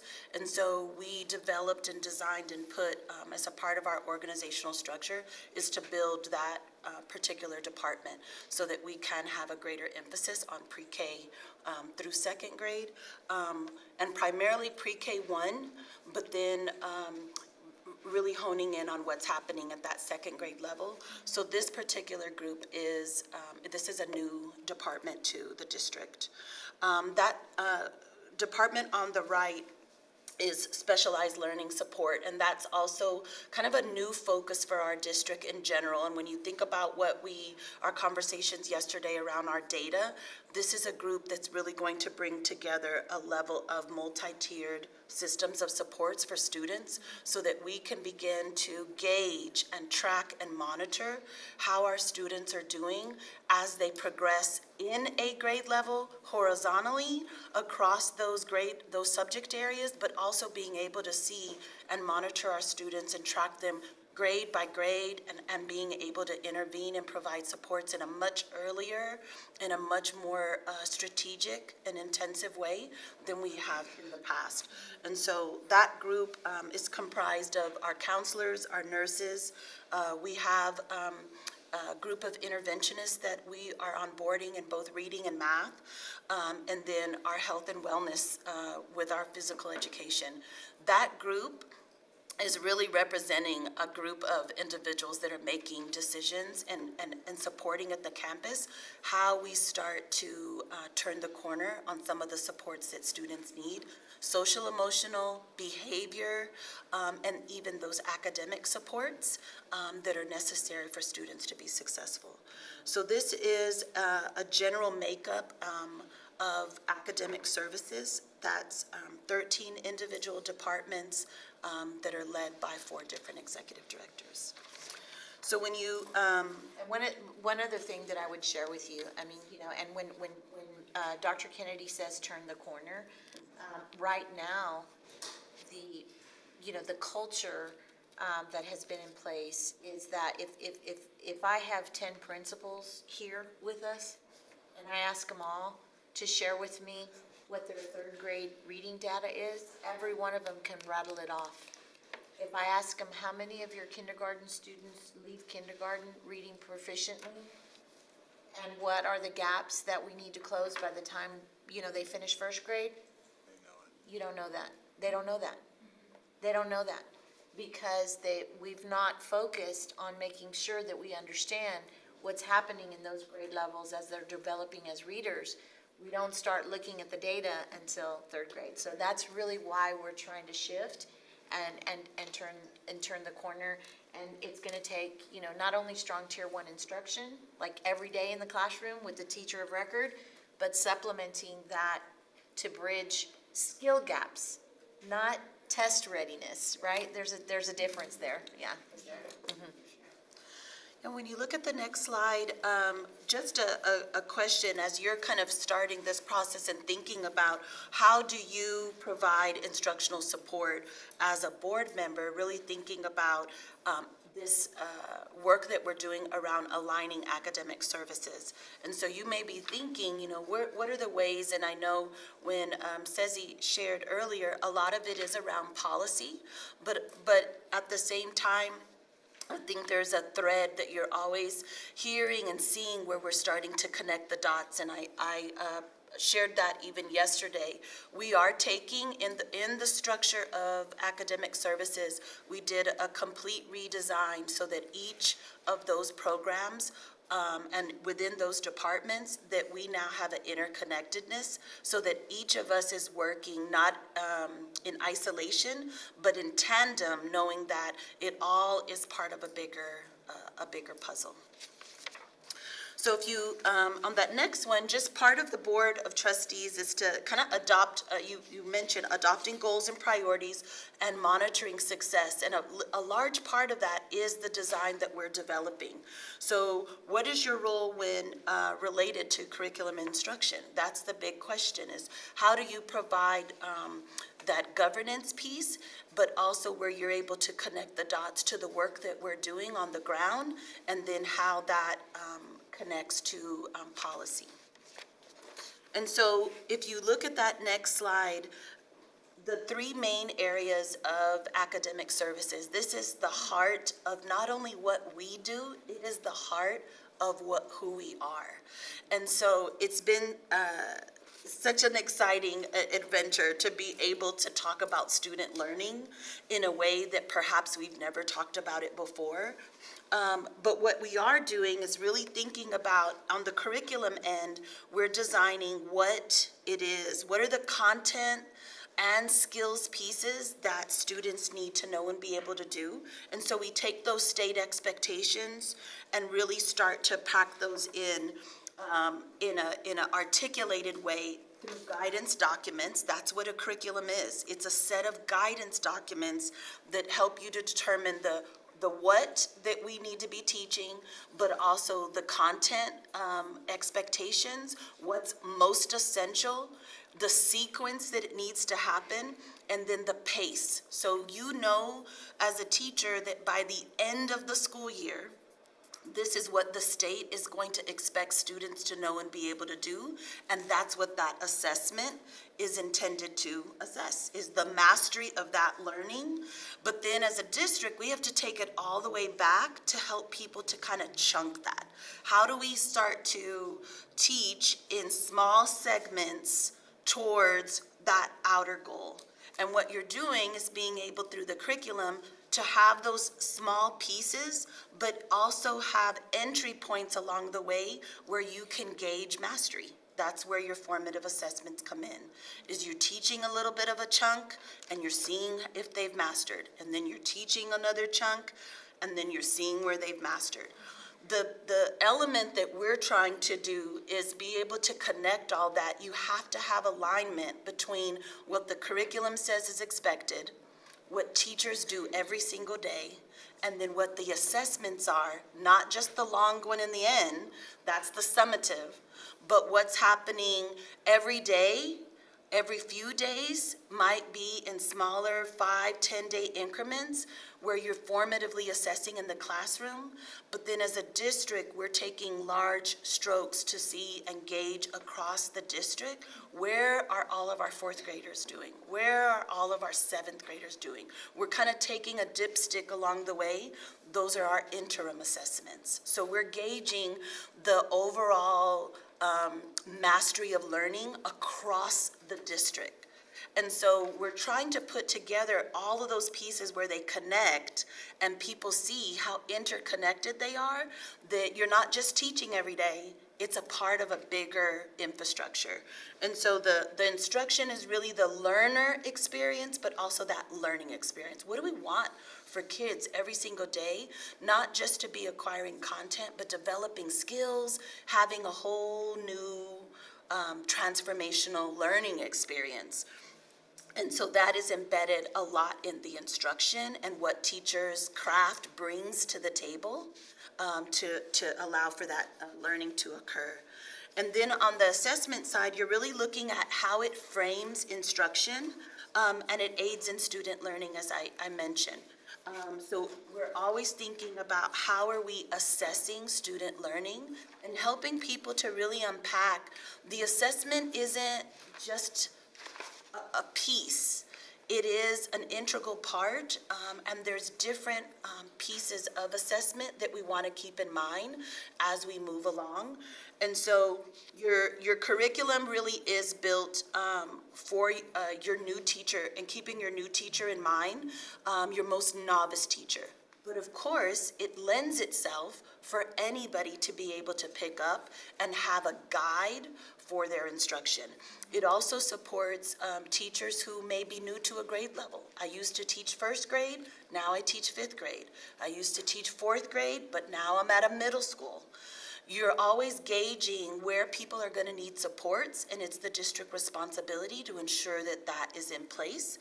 You also have people who are coming, teachers who are coming from out of state. So they may have been a teacher before, but they haven't been a teacher in Texas. And so you're always providing a framework that gives opportunities for every teacher to be successful.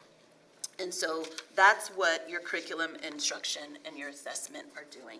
And so There's a lot more specificity in yes, the rest as we of it, go, right? yes, we're gonna share a few more details. Right, so I'm not sure how much, I think we've got our next group coming up, but she gave you a good dose of, and a good overview of what, curriculum is really about. We'll have another opportunity to sit, one-on-one with Dr. Kennedy so that you all can ask some significant questions. In her presentation, she's included, policies that are, e-policies that are associated to the curriculum, an assessment policy, a policy that has to do with the specific curriculum, instructional goals and objectives and things of that nature. And so I know that you all probably have some questions. I did want to give an opportunity for you to ask some questions before we transition into the next presentation.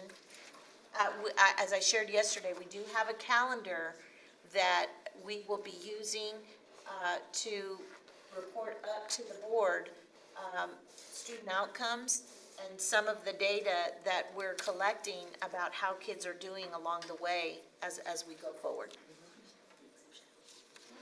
I'll open up to any questions you might have. If you don't mind me asking, when we first came on, or when you first came on, Ms. Ivan, I had asked you, is it true that we have to develop some curriculum? And I'm so happy that you've come to this, you've identified what we're needing to move forward, because I really, until this day, do not know if teachers were having to do that on their own accord, knowing that we have the TEKS, right? And that's our standard, yes? And then they work around what you're now trying to implement? Yes, so we had aspects of a curriculum, but not a fully a designed curriculum. So we had parts that kind of gave the teaks and the expectations. There were some elements of a scope and sequence that kind of gave you the sequence to teach, and even some semblance of pacing. But when you got into instructional approaches and some of the other aspects of a curriculum, those were the pieces that were not embedded in TRS. And so it is more, TRS is more of a, It's like a skeleton. it's more of a skeleton. And so when we start talking about, and one of the questions even yesterday, the resources and the materials that are embedded, what we had is a framework, more like an outline, and then people had to pick and choose all the pieces, but we were doing that by teacher, by grade level, by campus, and it varied across the district. That makes it difficult to monitor and report up in terms of how we're doing as an organization. Because of the accountability, right? Yeah. So now it's more uniform. Yeah. More continuity, yes, for sure. That's wonderful to hear. And it gives you an opportunity to provide a greater sense of support to teachers. But if we're going to be honest, it also comes with a little bit more accountability. You know what you're monitoring and tracking, and I think that's a little bit of what we're also trying to convey, is by realigning things and refocusing ourselves on getting better at a few things rather than trying to do a whole lot of things, and that we're not able to monitor them, provide support, provide training when everyone's doing something different. Thank you. I appreciate it. More to come on curriculum and instruction. I'm looking forward to it.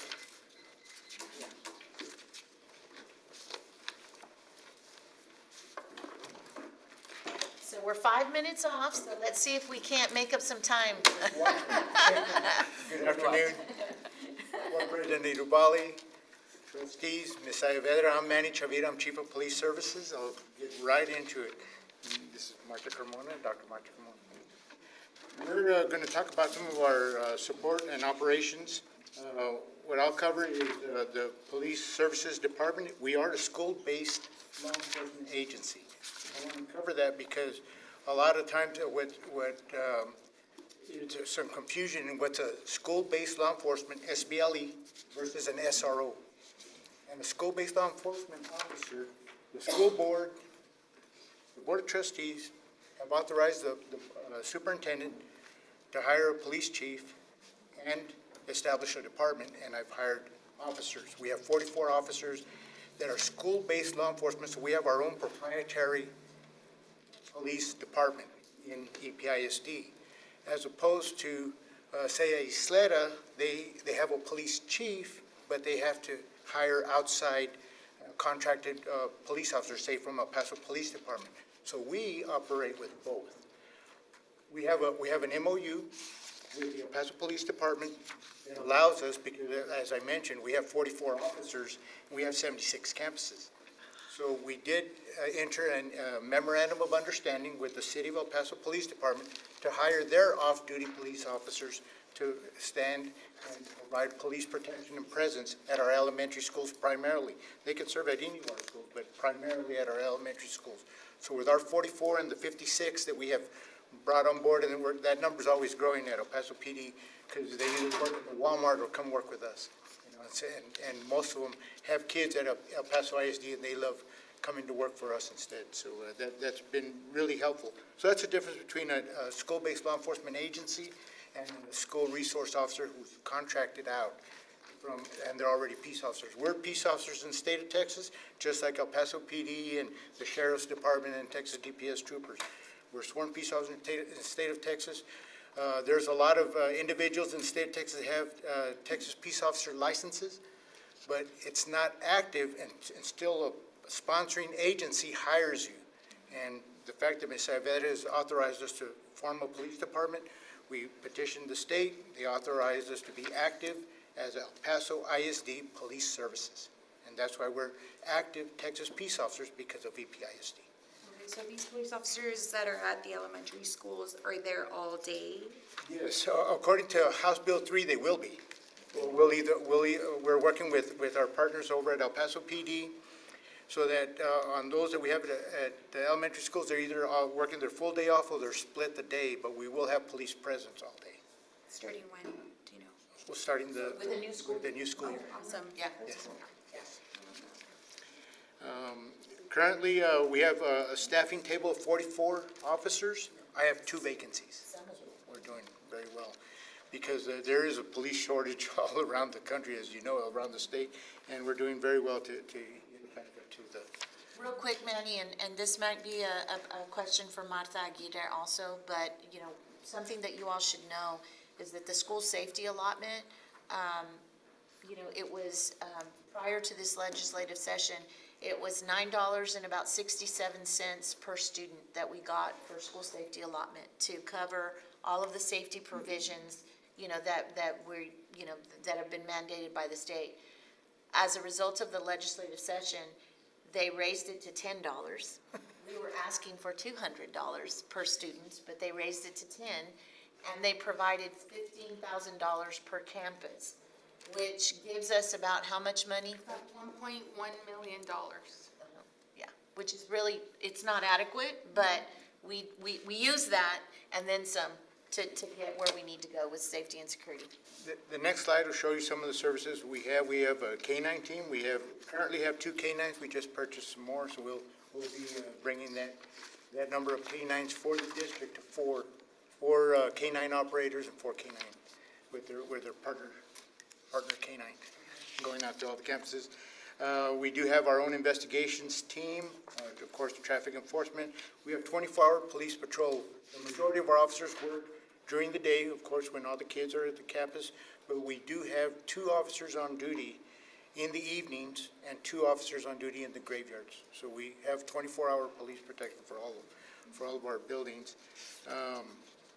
And then, of course, we have our own field training officer program, which is why we've been able to hire more officers while a lot of the departments are having shortages or having difficulty filling their vacancies.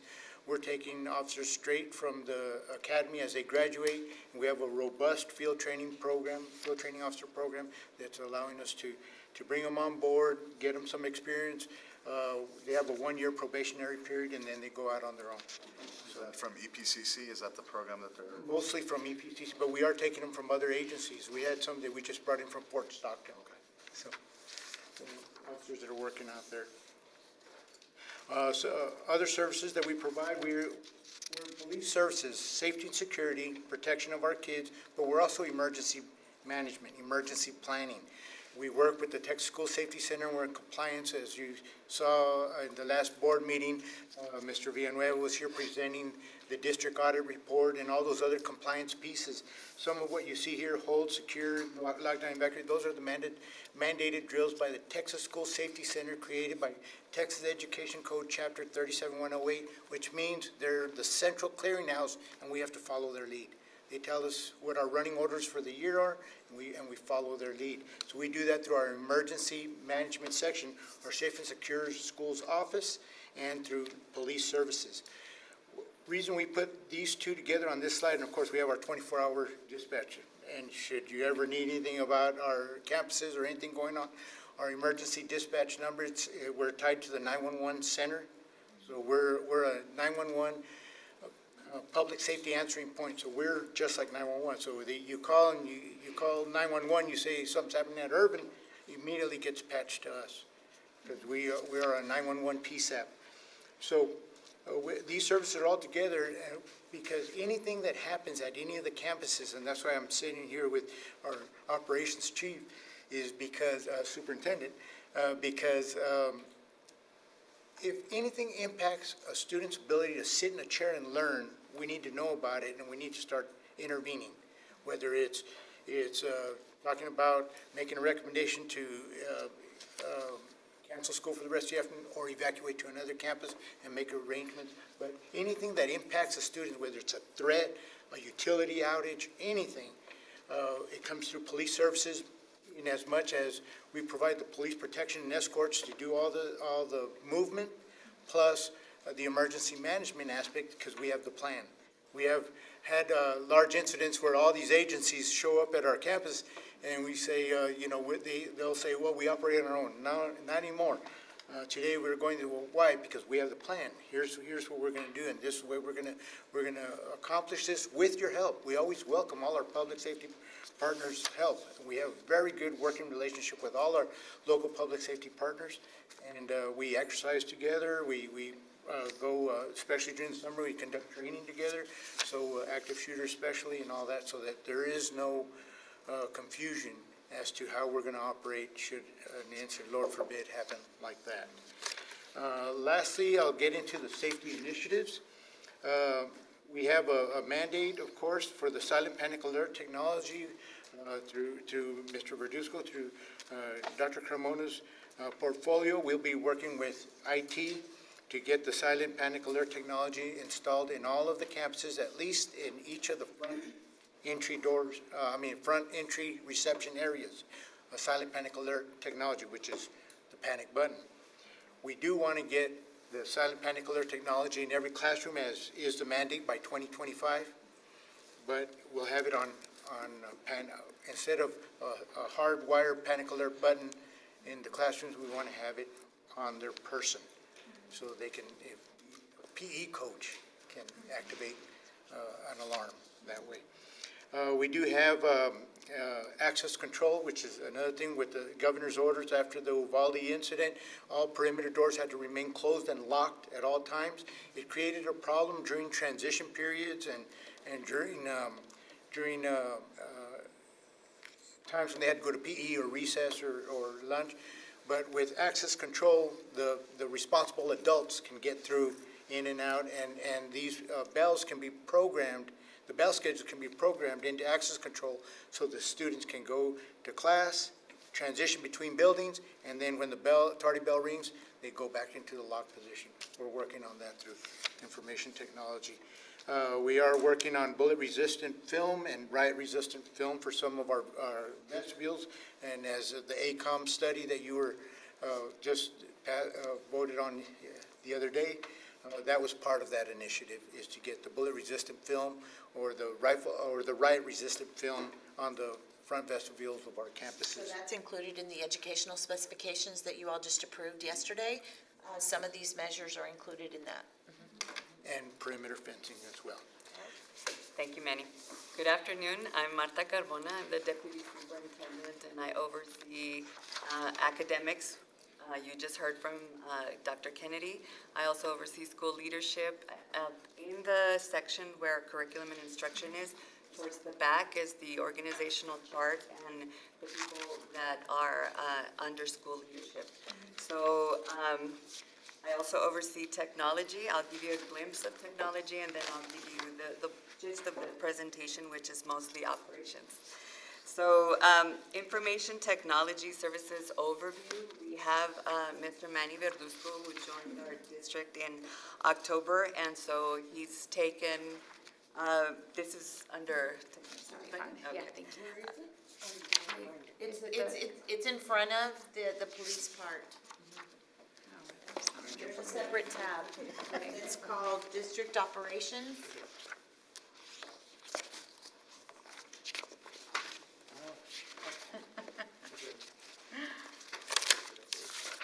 There we go, thank you. Thank you.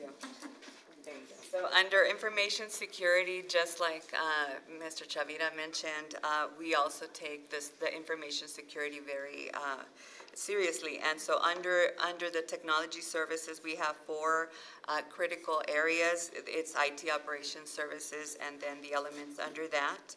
We also have information services, which takes care of our student information services, such as the public education information management system. That's the PEIMS. Those are all the codes that the state of Texas uses to identify students that are placed in bilingual and special ed and everything that is relevant to the students. In addition to that is also the business enterprise systems and HR. So he also supports that component of the PEIMS data that's submitted to the state and to the federal departments as well.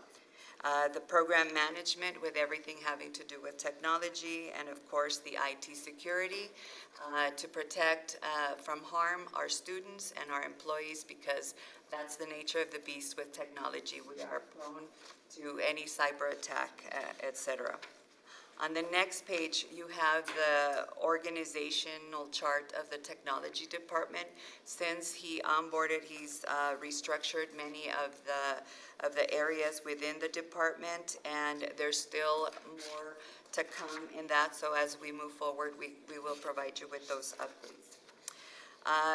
If you go to the department mission statement, you'll see a lot of the language that aligns and is embedded throughout the mission statement that aligns with the language of the strategic blueprint. As the technology department conducted an assessment, they've identified strengths, so you have 3 of them before you to read at your leisure. As you also, as they conducted assessment, they also aligned a vision to the blueprint. There's 3 of them that is very specific to empowering innovative opportunities for students and collaborative environments for them, and also reimagining learning spaces for to provide equitable platforms for the students. And the 3rd one is establishing a technology governance and frameworks that provide that protect the students from and the employees from harm. So anything having to do with cybersecurity, any threat, school districts, because of the money that it has and the amount of information that travels in and out of our systems, we are very subject to any threat like that. So it's providing and making sure that we have the infrastructure to protect our students, staff, and information. A couple of highlights that are included in this presentation is just the challenges that we've had in the device distribution and how we're aiming to improve the distribution of that, as well as network upgrades, security, and IT bomb projects. Challenges, though we don't see them as challenges, we see them more as opportunities, is ensuring that we modernize all district classroom technology, the network operation, core upgrades, and other areas that have been identified to improve. The operations overview, this goes in line with making sure that the district continues to operate and that we provide the district students and the staff with an environment that's conducive to learning and working in a comfortable manner. So we have under operations the support services, transportation, custodial, maintenance and operations, print shop, facilities and construction, and the oversight and management of the 2016 bond program. I'll skip a little bit ahead to transportation services. There's a couple of things that will be information as far as an overview, as well as some highlights. The same will be for custodial services and facilities and construction. Do you want me to just? I would just say that, there's a lot of information here that you all can really peruse on your own. If you want to get some more specific information about the bond, especially because there's information here about the bond, we have a website that you can access, and you can look at every single project, and what's been completed. The vast majority of the 2016 bond has been completed at this time. Our last big project is Coronado right now. And so I know we're running out of time, but you can peruse through some of this, and again, we'll have additional one-on-ones with each staff member so that we can continue to give you good information and provide you more information about some of these operational pieces. And I can provide links to that website so that you can feel free to go through it. Towards the end, you do have a summary of the bond projects and the cost and everything that was invested through that bond. And the completion, the closeouts, and the ones that are still remaining, whether it's fully or about to close out. Thank you. Just some highlights. Thank you. Appreciate you. And the last piece is Ms. Mayra Martinez, and she's our internal auditor, and she actually reports directly to the board. And so she probably will meet with you all on a regular basis. We'll schedule another one-on-one with her. She may schedule one-on-ones individually with you all, so she can share the specific audit plan and things of that nature. But I know that she's gonna give you a really, high-level overview this afternoon. As Ms. Eveder said, my name is Mayra Martinez. I lead the internal audit department here at EPISD. And I know internal audit is probably not a priority for you, but the reason why it's relevant is, as Ms. Eveder said, the internal auditor reports directly to the Board of Trustees. And the reason why it's structured this way is because the reporting relationship that I have with the board is critical to my independence. And independence allows me to conduct audits and investigations, consulting engagements that can have the credibility because there was no interference from management, including the superintendent. So your role as a trustee is critical in making sure that our department operates and that we're effective and that stakeholders can rely upon our reports and our assessments to see that the district is operating as intended, or even to provide insight to stakeholders like the board, the superintendent, leadership, in order to make decisions, whether we audit programs, we audit departments, we audit processes, and to give you that insight and assurance whether those are operating as intended, or if they're managing risk at an acceptable level. So in a gist, that's kind of what I do. As Ms. Ayala said, I would like the opportunity to give you a proper overview of what this department does. The other reason is you also, as part of your responsibilities, you select the internal auditor, you supervise and oversee the department. Typically, we have a board policy that requires that an audit committee chair be assigned, so that's my direct contact. But I do provide the board with quarterly reports. You get a copy of all of the audit reports that we issue. As a matter of fact, new trustees, you'll have a couple from the last 2 weeks from me, just so you can see the results of our work. But on a quarterly basis, I'll summarize all that and bring it to the audit committee meeting, and every board member is invited. Ms. Saavedra, since she's been here, she's attended every one of those meetings as well. Another piece that's important, I think, our role, aside from providing that independent, objective assurance to trustees, it's also, we support the district in its priority to be transparent with the public, with our stakeholders. Internal audit at EPISD is the only internal audit department for all school districts in the county of El Paso, where we post our reports online for the public. They're available, so they don't need to go through a open records request.